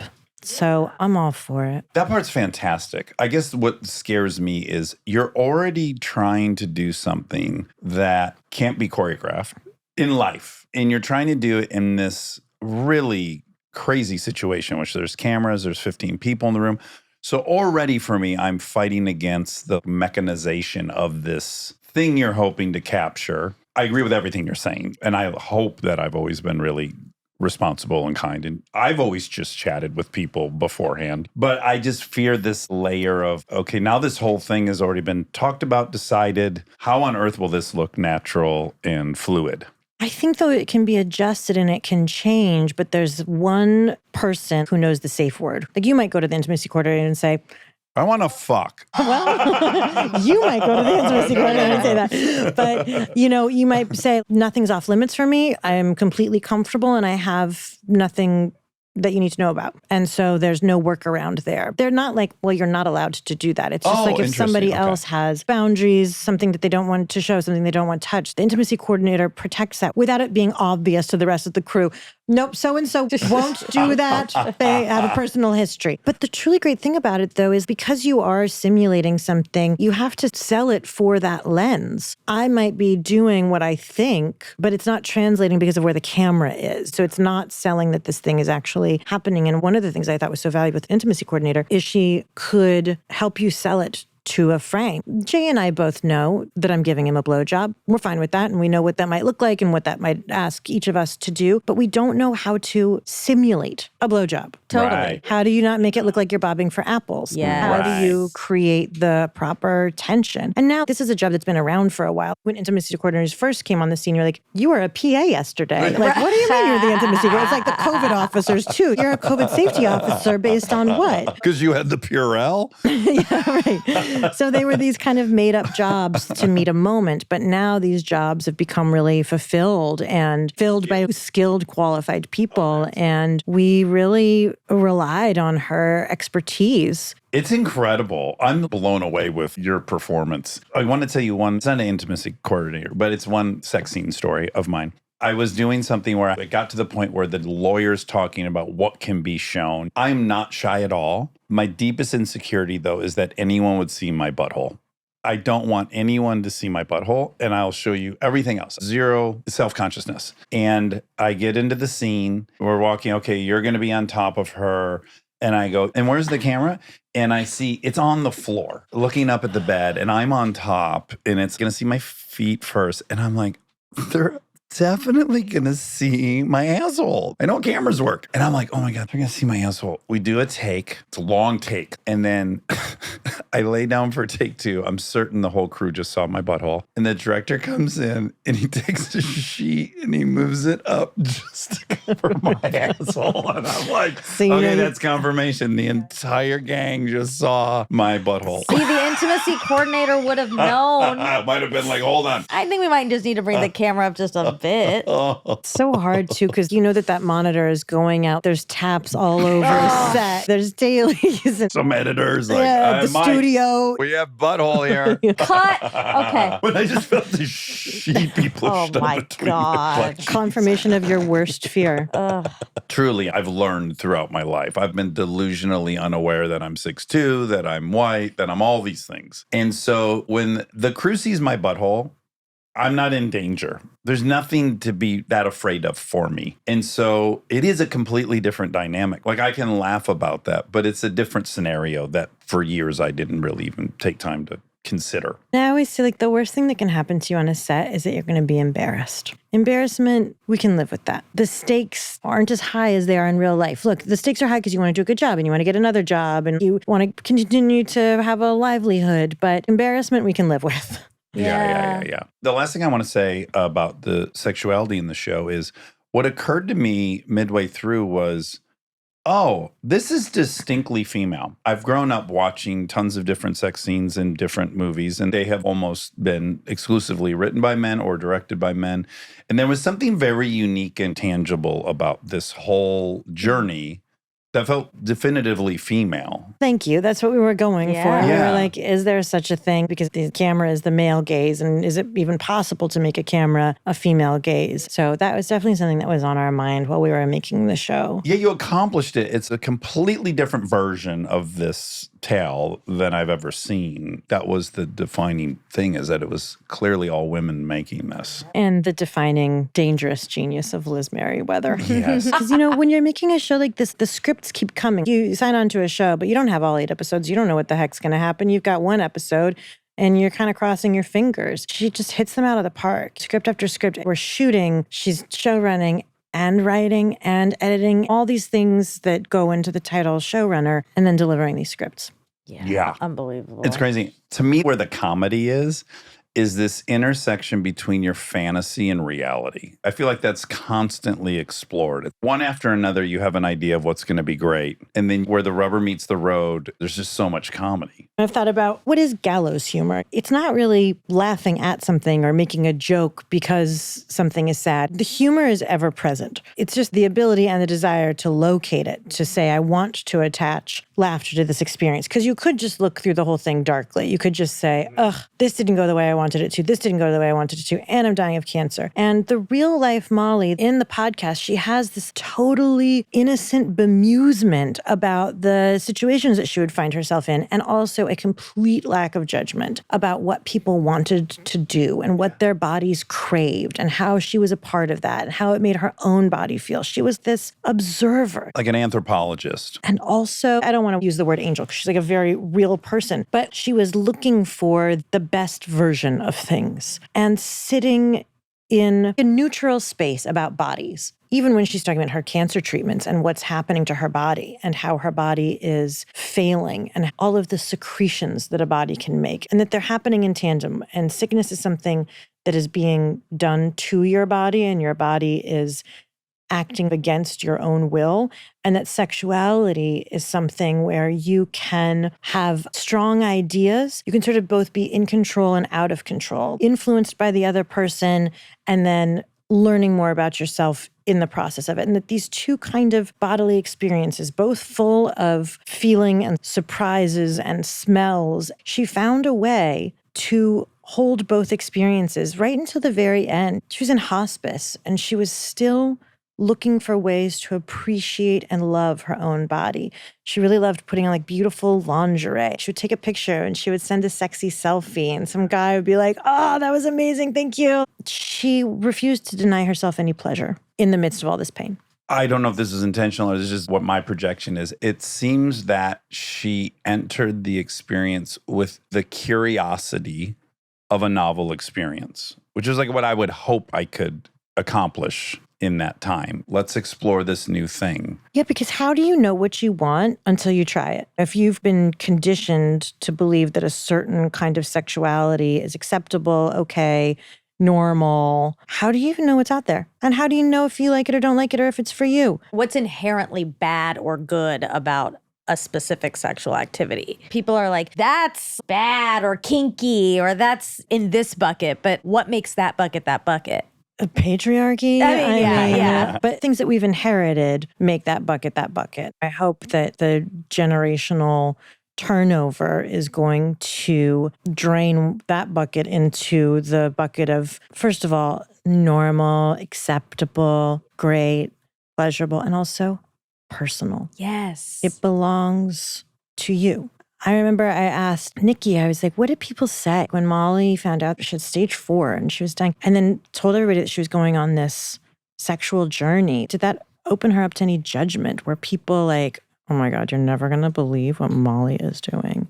She's like, nobody did. And I was like, that's great. Well, she's got amazing friends then because there wasn't chatter about it. But I think we're worried what people would think or what people would say. Or there's some notion of what you're supposed to do with the end of your life. Yes, the right way to do it. Her refusal of that and also her desire to control it, to know what it was and to say when enough was enough. Childbirth and death are like these portals, but they're so medicalized. But that in each experience, you have the ability to say, I've experienced enough pain and my body is done with that aspect of this. But to know the timelines of things. We know, when your water breaks, you'll probably go into labor in 36 hours. But death just isn't a part of our conversation. We don't know the bodily function of it and we don't see it. For me, that was the greatest source of anxiety, both with my dad and my stepdad, which is, what's the timeline? You're trying to prep yourself for how long is this experience? How often do I visit? That unknown is so powerful. It almost overrides the actual thing itself. My dad was a blessing because it was small cell carcinoma. So it's like, he'll be dead in 3 months.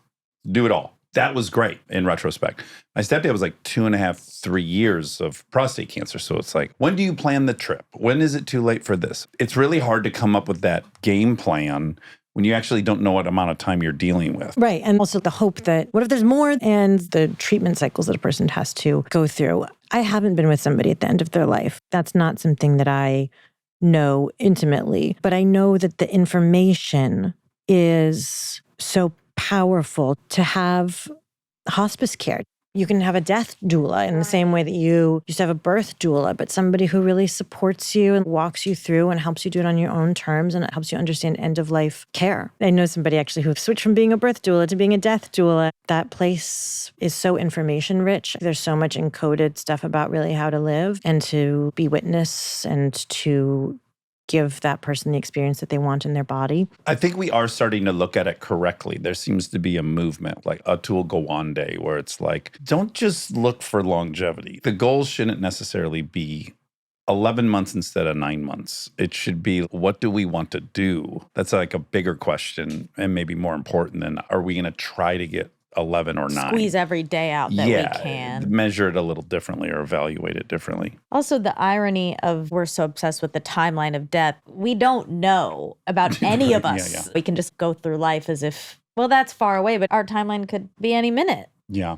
Well, it's great. I just want to call out one scene that's incredible when you talk about this dark and dangerous sense of humor. The fact that you break your leg kicking Rob Delaney in the dick. What a swing. Good job. What a swing is right. Yeah. I had a very small target to hit, you know what I mean? You're expecting one hilarious moment, and then this other thing happens. And you're like, holy fuck, this is a train wreck. Yeah, they were like, no, it's safe. He's wearing a cup. Just swing as hard as you can and just hit the cup. I was like, you really trust me to do this? Again, back to the poking someone in the eyes. It's hard enough to just kick and make sure you hit that. And then act at the same time. And I was like, well, okay, it's just going to be like hitting a mark. And then Jenny's fucking great. Jenny Slate is so best. great in it as Nikki. It's fantastic. I hope everyone watches it. This has been a delight. You're invited on a bus ride whenever you'd like. Man. You could even follow behind in a smaller motorhome and you're like, well, fuck, if he's going to make it, I'll make it in this size one. We have a minivan, which I pretend is a motorhome. I treat it like a motorhome. We've got survival, we got all the like Snacks. Yeah, we got all the stuff. It's my starter motorhome. Yeah, your escape pod. Yeah, it really is. Damn, I just want to be on that bus. Do you ever podcast from the bus? Do you ever go like on the road? I do fact checks from it. I'll probably do some this summer. You figured it all out. But you're a delight, most powerful smile in real life. We've been wanting to have you on for years and years Yeah. and years, so we feel very lucky. And Thank thanks for you, trusting us. I likewise. know this isn't necessarily your cup of tea. It feels flattering. Yeah, it that feels like a you- gift you gave us. You guys, For stop, real. Yeah. stop. I hope I've lived up to the seat on the couch. Can I do a podcast where I interview you guys? Because it's so weird to have so much attention on oneself and your whole life. You don't take a trip down memory road and look at your life very often. Yeah. It's not a good thing to do, really. A little indulgent. Yeah. So you can come here and get it out. Next time I'm going to make you guys walk through. I want to open up your roads. Anytime. All right. Adore you. Good luck with everything. Thanks for coming. Thanks for having me. I sure hope there weren't any mistakes in that episode, but we'll find out when my mom, Mrs. Monica, comes in and tells us what was wrong. Do you smell something? No. Why My do you apartment smell? smells. What's happening differently here? Oh, interesting. What do you think it is? There is something different. I don't know. Do you like it? Yeah, you look great. But I don't know if you just like you were at a photo shoot beforehand. Oh, no. What? Good job, Rob. Got it. What'd he say? Eye makeup. Is that what it is? I'm It's the wearing- lower eyeshadow? I'm wearing eyeliner. This is a Dingles. Really good job, Rob.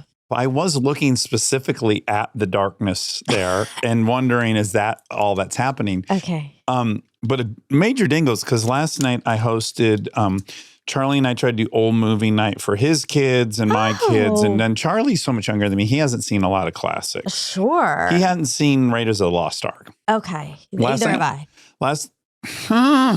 Last night was Pirates of the Caribbean, the original. We were watching it, and Captain Jack Sparrow is so fantastic in it. And he looks so sexy with Oh, eyeliner. He And does. it's more than that. It's like smudged all the way down. Mhm. And I said out loud to Charlie, I'm like, God, I wish that was a more acceptable look for guys. I would love to have that look. Why don't you try it? I think we should try it first with brown eyeliner on you. I think black is going to look really. Let's work our way up. Okay, we'll go in steps. But I definitely had it for Wednesday. Oh, yeah. Yeah. That's fun. Yeah. Okay, now walk me through why now eyeliner at this late stage. I posted a picture of my mom and I on Mother's Day. Uh-huh. Did you see it? No. Rob, do you want to put it up? Yes. Okay, Let's great. see if I can- I gave Rob something else to put up too. This is going to be very visual heavy. You better go to that YouTube. Yeah, I guess I read a lot of people went to see the haircut, which delighted me. Of course. Yeah. My mom is wearing eye makeup. She's wearing under eye makeup in it or whatever. She's wearing eyeliner. Yeah. And I was like, oh, it looks so nice. And I used to wear it. Yeah. And I decided to. When did it stop? Oh, well, also the majority, I would say like 99.99% of the comments on that picture Yes. are about how I look exactly like her.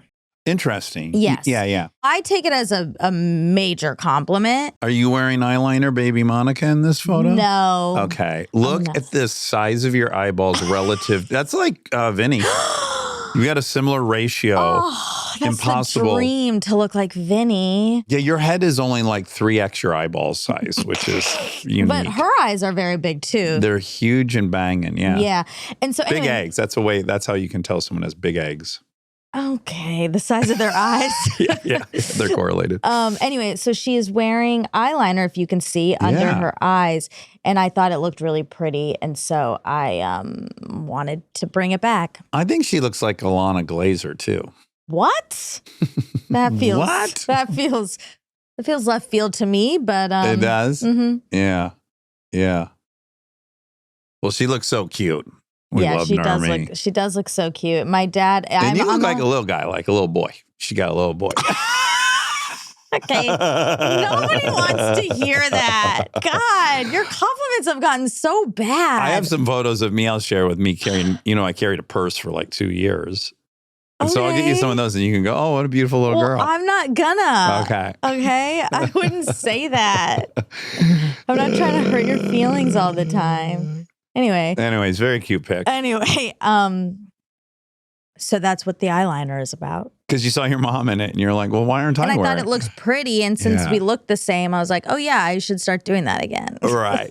Okay. I have a few things to talk about. that I are know. really important. We're in this situation where I know you have a story for the last 2 days, but we were waiting for the fact check, Yeah. which I guess that's not a complaint. That's fun. I have something to look forward to. Yeah. But it is crazy to know you're like, you know what? I'll just wait. And then I'm like, oh God, You wow, wanna I know. can't The hear. anticipation. The anticipation just also, it's so foreign for someone to say, I have this great thing and you have plenty of time. And then you go, but I'm not going to tell you for 2 days. And you just sit in silence and don't say it. Yeah. Okay. Okay. You went back to Atlanta. Is it involving Yes, that? but before I get into my story, I just wanted to remind if people have missed the Mo episode Yeah. because they didn't know who he was. Mm-hmm. Hi, recommend to go back and listen to that. It's a really good episode. Kate Mara voice messaged me today. And She did? Uh-huh. And I just saw her in Friendship. Oh, I'm dying to see it. I want to see it this weekend. Is it great? It's great. It's crazy. I mean, it really. Did you see it, Rob? Yeah, I went to the Vista and saw it. By the way, go to the Vista. That's what she said. We went on a Saturday. I saw Sam Richardson. Oh, fun. I actually felt like, oh my God, I live in a neighborhood with a neighborhood theater and I actually know people. Like it was a very heartwarming experience. And the Vista was sold out on a Saturday afternoon. That's awesome. And Tarantino did a fucking awesome job with like the popcorn stand. Everything's retro. So it's like the old Did cartoon. you go to Pam's Coffee? Nope.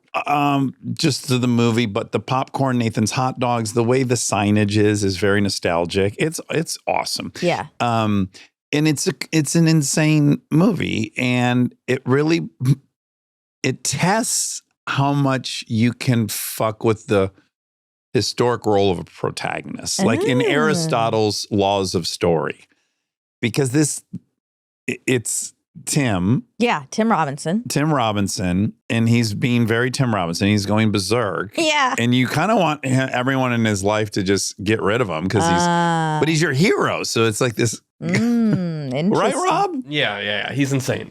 Yeah. And some of the biggest laughs in a theater that I've heard. Oh, I cannot wait. I can't wait to see it. And Paul Rudd is just what a champion for taking that role and leaning into all of his Paul Ruddness in a great way. I love him. Love him. Kate messaged me that she was listening to the Mo episode and that she loved it and that it was really beautiful. And she didn't know him before, and now she's going to watch the show.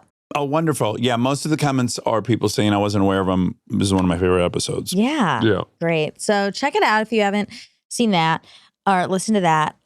Okay. Or seen it. You can say that now. Or seen it or listened. Another thing before my story. Yeah. 2 things. Oh my God, so much foreplay. Ding, ding, ding. Easter egg. Easter egg expert. Expert. That's what I said. Easter expert. Easter expert. Okay. Wow. But wait, why is Easter in there? Because it's an Easter egg. Oh, right. Oh my God. Yeah. Okay. Easter expert. Morning, that's perfect. It just took me a while to compute. Yeah. Okay. This morning I was on Instagram and I saw Mandy Moore had she posted something, and it was when she was young, and it reminded me of the Punked episode where she destroyed my house. Yes, and I had to watch it. Oh wow. Yeah, it got in my head. And it was on YouTube? Yes, and I watched it this morning, and it is so funny. It is so funny. That's the only one I ever broke in. I think I told you that. When did you break? I don't think I was prepared for the level of devastation that occurred. They dropped this fucking steel I-beam on this mobile home, and it flattens it like a pancake. And I'm watching it, looking at it, and the cameras, and then I have to turn and act like I'm like emotional, upset. And I am I'm like, you're laughing. I'm like worried I'm not gonna be able to play, because I love when stuff breaks, like when a car drives through a window or something. That's my specific trigger.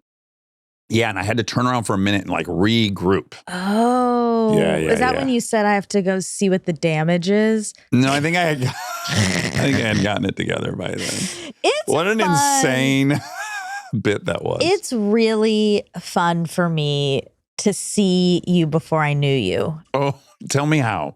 God, I guess this might sound like one of your compliments. Oh, great. One of your horrible compliments. Because I know you so well. Yeah. I think sometimes I forget the obvious things about you.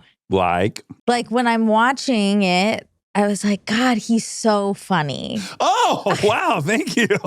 That's a great compliment. I didn't see that coming. But I know that about you. Obviously, you're funny every day. But you forget like I was a comedian at one point. I don't know. I was just like, oh yeah. Dax is so funny. Oh, well, thank you. And really good. Maybe stop there because that's great. I could float on that. Okay. I want to ruin it. And like same if I watch Parenthood, I'm like, oh yeah, he's so good. Oh, thank you. But then when we're here and I'm like, annoyed by you because you're doing like I'm your brother and your father. Exactly. Then it's like a weird dissonance. I kind of don't think of that person as the person I know. as again, I have a couple friendships where I juggle both things. Mhm. I juggle what I feel about them on screen and then the reality of them in person as a friend. Right. But even now, if I see you on screen now, ever since I've known you, There's no magic, right? It's like Yeah. just disillusion. I mean, I could still see objectively like, oh, that's funny or oh, that's good. But it's not the same. I totally get it. It's weird. Yeah, I can imagine even if I turned in a performance that was funnier than Frito or the grocery store movie I did, whatever that was called. Employee of the Month. Yeah. Which for my money, I think is the best I ever did. If I did something that was like we could measure it was the same, it just wouldn't tickle you because you sit on a couch with me. I think it would tickle. I would have different feelings about Right. it. I would have more like, oh, like my friend did a good job feeling, Right. as opposed to like just blind, like, oh, that's so funny. You can click into me being a stranger, basically. Yeah. Yes. That makes sense. Yeah. And I always have this weird, like, it ended and I was like, I can't believe that's him. Like, I can't believe I know that person the way I do. Life is weird Yeah. because I watched Punk'd. Right. So but that it was a is- completely different life ago, right? Yes. It's so strange. Yeah. Life is strange. Yeah, it feels like a different life ago. Even like what I do now, it's almost as if I am now a roofer and I used to be a car mechanic. Like there's Right. something, Yeah. You changed industries, sort of. well, definitely in that like the goals are so different. Yes. The goals on Punk'd were like be as funny as reality will permit and find the line and try your hardest to be right there. Right. And that was just such a specific mindset. And then that's not what the mindset is in here. For now, which is crazy. We're going on. Well, we've already passed my longest job ever. Yeah. And there'll be a point where, I'll have done this as long as I acted, which is a crazy thought to me. Yeah. And does that make you feel good or bad or does it matter? Well, good in that, fun. I got to experience so many things. Yeah. Bad in that, well, this last 10 years was much quicker than the formative 10 years, Mhm. right? Like Punk'd to like 2003 to 2013, Punk'd to End of Parenthood to me, feels very long. Right. This show feels like we've been doing it for 3 years. Yeah. Yeah. And that part's alarming. Right. Yeah. But I did have a dream last night that I was acting in something. Oh. Yeah. It's kind of like my relapse dreams. And I tell you, my relapse dreams are always the same. I'm out of town and I'm drinking a few beers. Uh-huh. And I remember, I always drink a few beers when I'm out of town and it always works. Mm. And then when I wake up, I literally have to go like, you never drank in a few beers when you're out of town. No, I haven't. And then similarly last night, I was like taking a role and we still have this. So it was like I was having to juggle both things. But then I had been doing that for a long time. Weird. Life is curvy and swervy. It is. It's got curves and swerves. And I wonder, I don't know, who knows how long we'll be doing this. Right. Unknowable.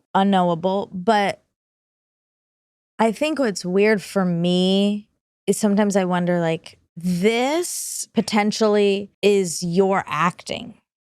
Like, this is my first life. Yes, of course. And there might be for me, not likely, there will be another thing after this. Exactly. So imagine fast forward 12 years to my age and you've now been doing something longer than you ever did the podcast. Yeah, I know. It's But it feels like a wild. third of the time. It's just very confusing. Yeah, weird.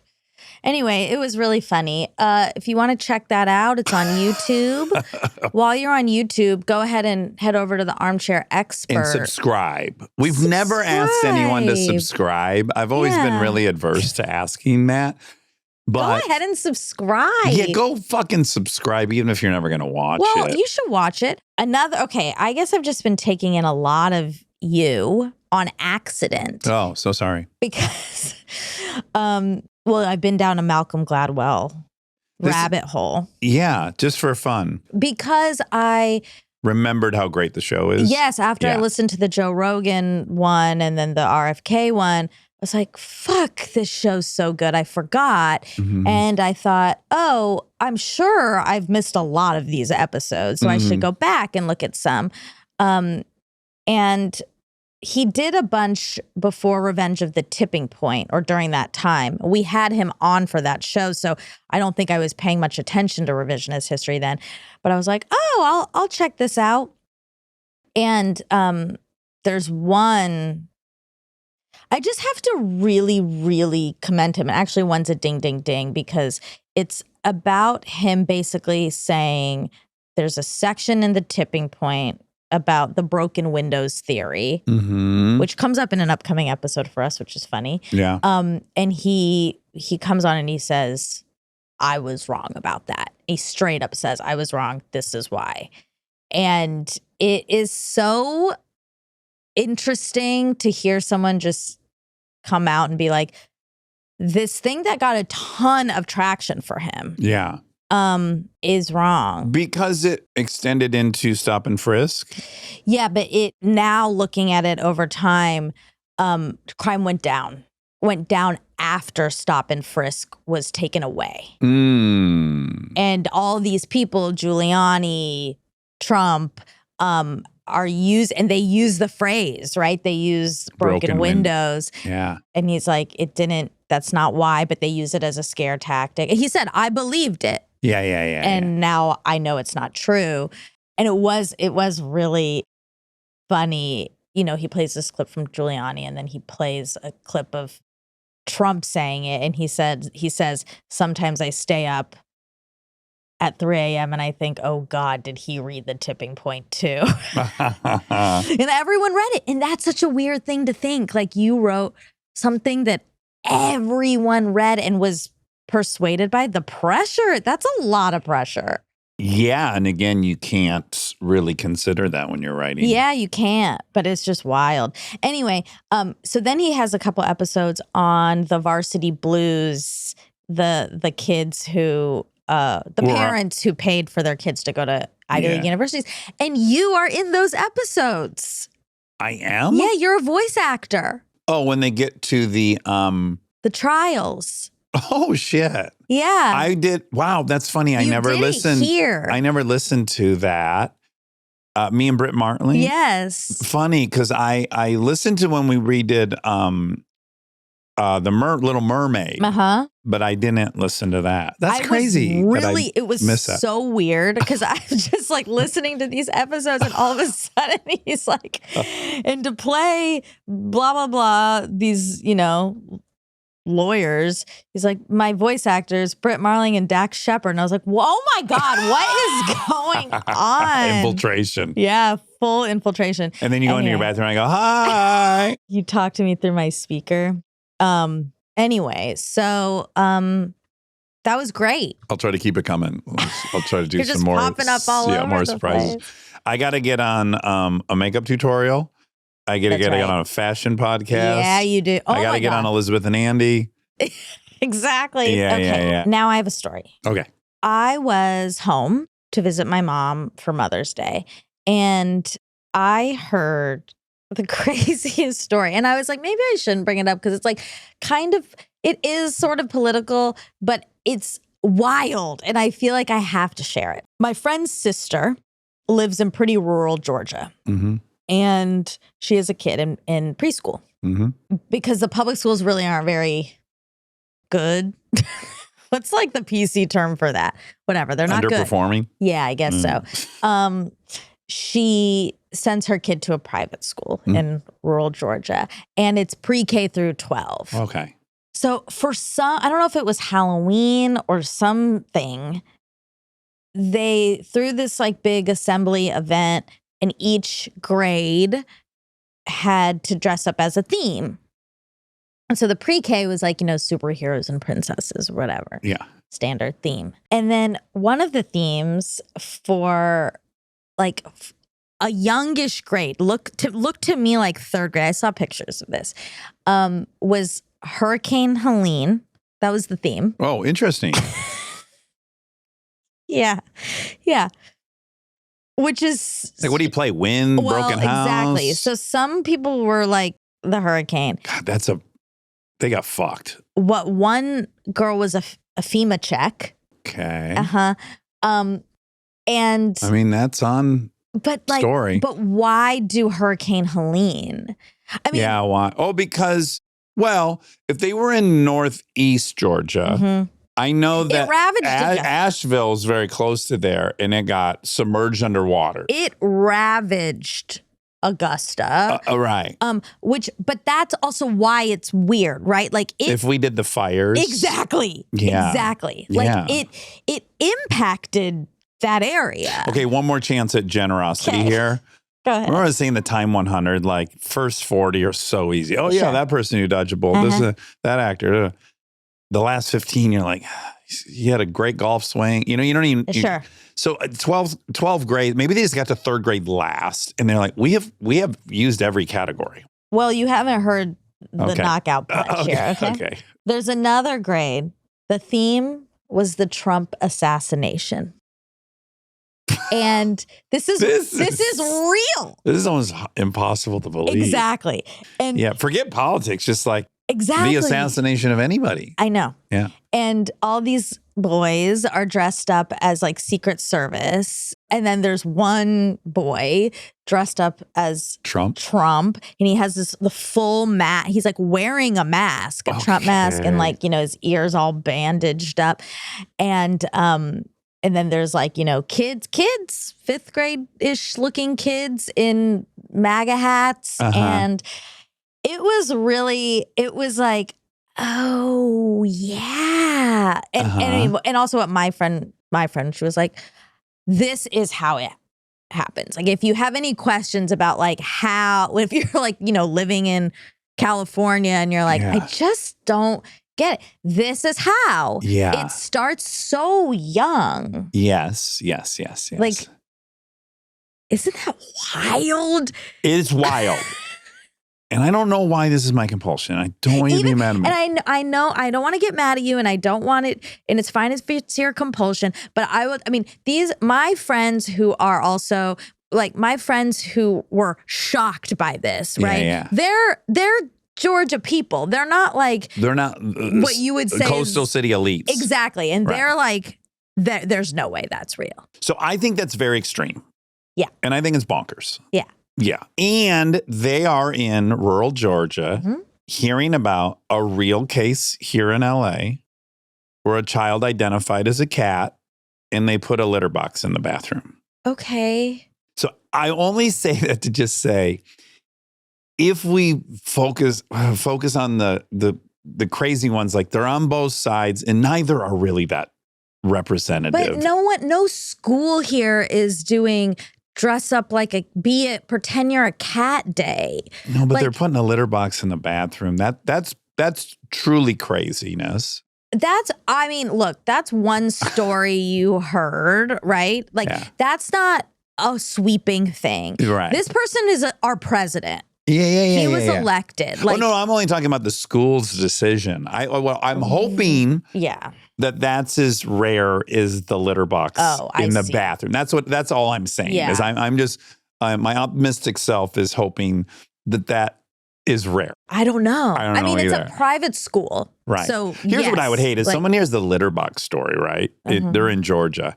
These fucking California schools. And I just would go like, well, hey, just my kid's school isn't like that at all. And it's public. Sure. But that is part of why like a public school isn't able to do things like that. Go that crazy. Yeah. And then I was thinking like, if I lived there, right, what would I do? These are the options. A very underperforming public school or this. Like, this is a bad situation for people making decisions. You'd probably have to live somewhere different, which is like the Sedaris thing. It's like, if you're gay in a small town, go to the city. But you might not have the money. Like, there's just a lot of factors here that make it for me, like, I understand this is hard. You can live low income in all states. Yeah. Right? You could be up in Oregon or Eastern Washington. There's equivalencies in liberal states if that was your desire. Was the parent, they were like, what the fuck's mortified. going on? Yeah. And what did their kid have to dress as? Like Superman or something. Oh, okay, great. Thank God. They shouldn't But that's what I was like, now this kid is in a like, let's say this kid was of age of one of these horrible themes, right? Yeah. And his mom, my friend's sister, is like, no, you're probably not going to dress up as a FEMA check, you know? Then he might be like, well, I'll be an outcast. Like, this is so... The pressure. Yes. It's Yes. upsetting. It is. Because I know And an opportunity. Like my mom would say to me, what do you think of all these kids calling each other fags on the playground? What do you She think would it's like ask to you be that? gay and hear that? Yeah. What do you think it's, like my school's all Christian. We didn't go to church on Sunday, and other people that, like, well, what do you, it's also not bad to be an outcast Yeah. and to be, it's a character builder. And if your Yeah. parents are engaging you on it, Yeah. then that's an opportunity. Guess you're right. It's just hard. It's Yeah. hard to be an outcast. It's really hard. I went to church with my friends Yeah. Yeah. because, Can I share one thing? It's actually weirdly related to your story. yeah. Rob, will you put up the thing I sent you? I just stumbled upon this. This is Quirky Maps, I guess, is the source. I follow a few different infograph accounts on Instagram, and they're so fun. Now, this is a countrywide breakdown of largest employers by state. Huh. Interesting. And what's undeniable about this map is you can quite clearly see the states where Walmart's the number one employer is almost Wow. universally a red state. And then lo and behold, the states where the university's the number one employer, which is several, they're all without exception also blue. They vote blue. Yeah. So it's interesting. Of all the employers, really, there's just three categories, really four. There's either you work for Walmart, you work for a healthcare, like a hospital system, or a university system. And there are only two that are like manufacturing. Michigan, General Motors is the largest employer, and then Boeing in Washington. But I just thought this was a very informative interest. Like in Colorado, the largest employer is the Denver International Airport. That's really wild. Yeah, like MGM Resorts makes sense in Nevada. Uh-huh. But just all these university systems, that's pretty fascinating. Well, but North Carolina is the university system. And North Carolina is, It's purple. it is far more liberal than the surrounding states. Yeah. And it does make sense for like your bread and butter, right? Like people are pretty loyal to their bread and butter. Yeah. That's interesting. Yeah, Ours it's is kind of a ours is the fascinating. university system. Yeah, CLA or Yeah. or UC, I guess. The UC system. Yeah. New York is the university. It's like you talk about the elites and the Yeah. coastal. It's like, oh yeah, there's Huh. pretty obvious reason. A lot of it's healthcare. Yes, 16. So 21 Wow. states, the largest employer is Walmart. 16 states, the healthcare is the largest. 8 for education and 5 for others, of which there's really no pattern. 21 states, Walmart is the largest employer. Wow. Yeah. Wow. Anyways, I guess That's find quirky interesting. maps. I liked that. That's cool. I like that. Yeah. Okay, facts. We're going to transition into facts now. Okay, great. Stay tuned for more Armchair Expert, if you dare.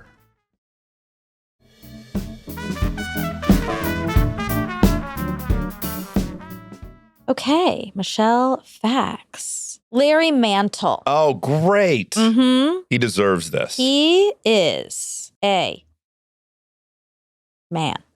Toll.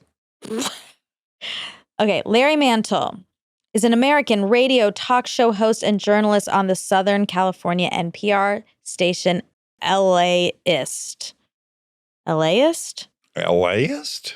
Mantle hosts Air Talk with Larry Mantle, which is the longest running daily talk show currently on Los Angeles radio. Air Talk. That's the show Kristen's obsessed with. Okay. Air Talk. Yeah. There's a picture of him we have up here. He's 66. Mm-hmm. He was born here in LA. He has a great origin story. I want to say like he applied at NPR and he didn't get it. And then he went to another station and he started and he was so good. Then they brought him in. There's some kind of fun. Let me read you. Oh, you know? Let me just shave the sides. No. Okay, go ahead. Impulse control issues. They say it's part of Did it ADHD. Get I got a some? little bit, but that's okay. Oh my God. Oh my God. Okay. While in graduate school, Mantle was living in Pasadena and listened to NPR's All Things Considered on KPCC. He knew that KPCC also produced a daily 1-hour local news program and used community volunteers and Pasadena City College students to supplement a small professional staff. Mantle started volunteering at KPCC and was soon anchoring newscasts and providing play-by-play of college and high sports carried by the station. Later, Mantle became the first local morning edition host for KPCC. After briefly working for CBS News Talk affiliate, KPR Riverside, Mantle returned to KPCC as news director in 1983. 2 years later, he launched Air Talk with the intention of combining listener calls from an analytic and news-savvy audience with local experts and newsmakers. That's all it says. Yeah. It doesn't say that he struggled. Okay. Sounds like a rocket ship ride of success because of his enormous talent. Yeah, it's true. He has a son. That's a long time. Did you say 1983? He returned as the news director for KPCC in 1983, 2 years later. So 85. Okay, so 40-year anniversary for him. Wow, that's cool. Dude, congrats. Very big congrats. Okay, she said it was a tough day for NPR. That was Friday, a couple Fridays ago, I guess. He had the day before Trump had issued an executive order directing the Corporation for PBS, Public Broadcasting's Board of Directors, to cease federal funding for NPR and PBS. Yeah, so let me just say, I hate this. This is fucking ridiculous. But I will say I was a little comforted when I read, not PBS, I think that one's really largely federally funded. But NPR is only getting, I want to say the number I wrote was like 2% from federal funding. So I am a little relieved that potentially they can survive that. Yeah, hopefully. Is much of a ridiculous. Hopefully people. Like, what do we spend money, the shit we spend money on? It's like, let's trim out all this stuff that's so low impact. I know. Doesn't move the needle at all. And we lose all of our favorite things from the public funding. Yeah, I know. And we also Sesame Street and Exactly. every. Yeah, and it's making sure that media stays divisive and private. Yeah. And that's like the opposite of what we need right now. I mean, I do my best to give the argument a fair shot, right? There are many left-leaning media outlets and there's right-leaning media outlets. PBS is not. Like when they have the election and they do a 2-hour thing on Hillary and they do a 2-hour thing on Trump, they are equally hard-hitting. Yeah, I know. But I was trying to think, is NPR left-leaning? Maybe. But is it left-leaning because people on the left are listening? Like, that's not a fair assessment of it. I guess, though, his point would be if all of Americans are funding it and half of Americans are conservative and half are liberal, it's not fair that the output is leaning left. That's a fair critique. Now, cut it entirely or try to correct that is two different arguments. But is it left-leaning because it's telling the truth? There's some truths that are happening right now that maybe Republicans would say are left-leaning, but they're the truth. No, I'm more mean like if they're going to do, KCRW is going to do a story on Unhoused. Is it going to be the liberal version of Unhoused or is it going to be the conservative version? And I do think probably more often it is the liberal point of view. I don't know. You don't know? I don't know about what they... I know I listen to NPR and I like it. So I'm inclined to think it probably is a bit more left. I guess that's my gut intuition about it. But again, is it what you're attracted to is that it's true facts being told? Well, like I'm pro-gay marriage. So when that was all being talked about, everything I'm hearing on there is the experts talking about the reality of that situation. But I'm pro that union, right? They're not going to give 30 minutes to a Christian saying that God says this is wrong. They're not going to do that on NPR. Are they? But your argument might be that shouldn't you're right. And that shouldn't get 30 minutes on NPR. But I guess if it is federally funded and it has to be reflective of all the people that are paying for it, then maybe it does. I don't know. My guess is, maybe I just don't know, but I assume they do cover both sides. Like, I think the Daily, often you hear the other point of views. They will interview people who are on both sides, so you can hear what everyone is thinking. Well, now the Daily, I don't know if you listen to it, but I really encourage you to listen to it. These two professors at Princeton wrote a book, which is they have analyzed now for 4 years the COVID response. And they take all this World Health Organization had just done a study on social distancing for an airborne viral congestive virus. And they concluded it doesn't work. It has no impact. And so their point is, and these are liberal Princeton professors, they're like, where was the New York Times saying, what about this article? Like the left did a bad job of being pushing hard and pressure testing the things we were being told. And there's now a lot of evidence of that. But you can't do it until you're in it and after. Well, no, because this report that had been funded by the WHO, it existed. It existed. Anyone who wanted to look would have found that they just ran this study and that it was recommended Based on that what, wouldn't though? work. What pandemic? On a airborne virus. But that affected this level. It couldn't have. You'll hear them. I want to get them on. I think when you hear it, you'll be very convinced, as I was. Like, oh, wow. Normally, we would have heard this counter argument to what was being proposed. It's how the Fourth Estate works. And what these two professors are saying is like, there was an institutional breakdown. And we need to come to terms with that, and we need to prevent that from happening again. And one of the people and now the Daily's brave enough to now run it in 2025, but the Daily would have never touched that WHO study during the pandemic, which they just should have. They really should have. And we'll have the experts on, and I think you'll agree. And there were many, it got so politicized, the whole event. And I'm not defending the right. The right stance was fucking ridiculous on it, right? But there was a big breakdown, and you have to ask then why. And I think part of the explanation, as do these people, is like every journalistic output became so politicized. They're either left or right. We need PBS, we need NPR, we need ones that are not servicing the market. Right. And, That's what I said. Anyway, that had just happened the day before, so that's why she said that. Now, Leonardo DiCaprio and his T-Rex. Oh, right. It's good. We need a good reminder of what's going on here. Yeah, it says he doesn't own a T-Rex. He has an interest in dinosaur fossils and has purchased several, including a Mosasaurus skull and an Allosaurus skull. But he is not known to own a complete T-Rex skeleton or fossil, according to many sources. Damn it. Why am I perpetuating that? I don't know. We want it to be true. I'm sure he wants it. Yeah. I hope he's not offended. Like, if anything I could get wrong about him, the fact that I think he's got a really cool T-Rex skeleton, I hope doesn't offend him. I hope not either. I'd sure love to interview him. Okay, the apex. She mentioned the apex. That's, I guess, the new dinosaur discovered. The Stegosaurus dinosaur fossil that is considered one of the largest and most complete of its species ever found.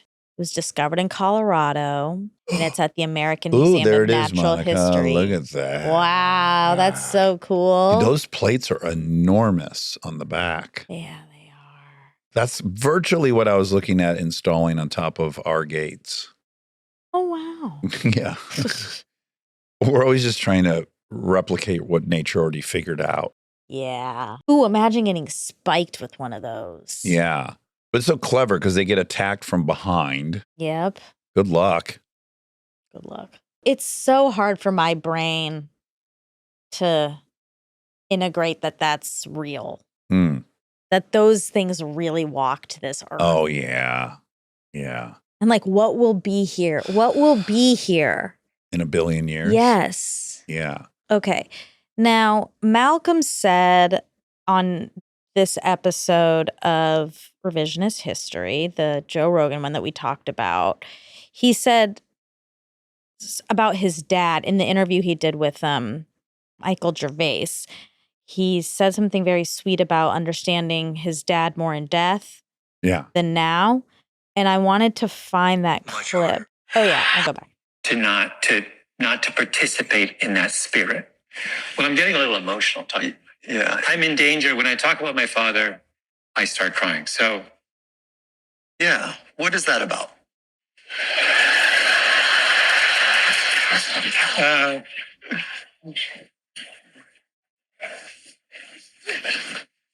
don't know, he was... I'm sorry. God, I love him. I'd encourage you to open it wide open.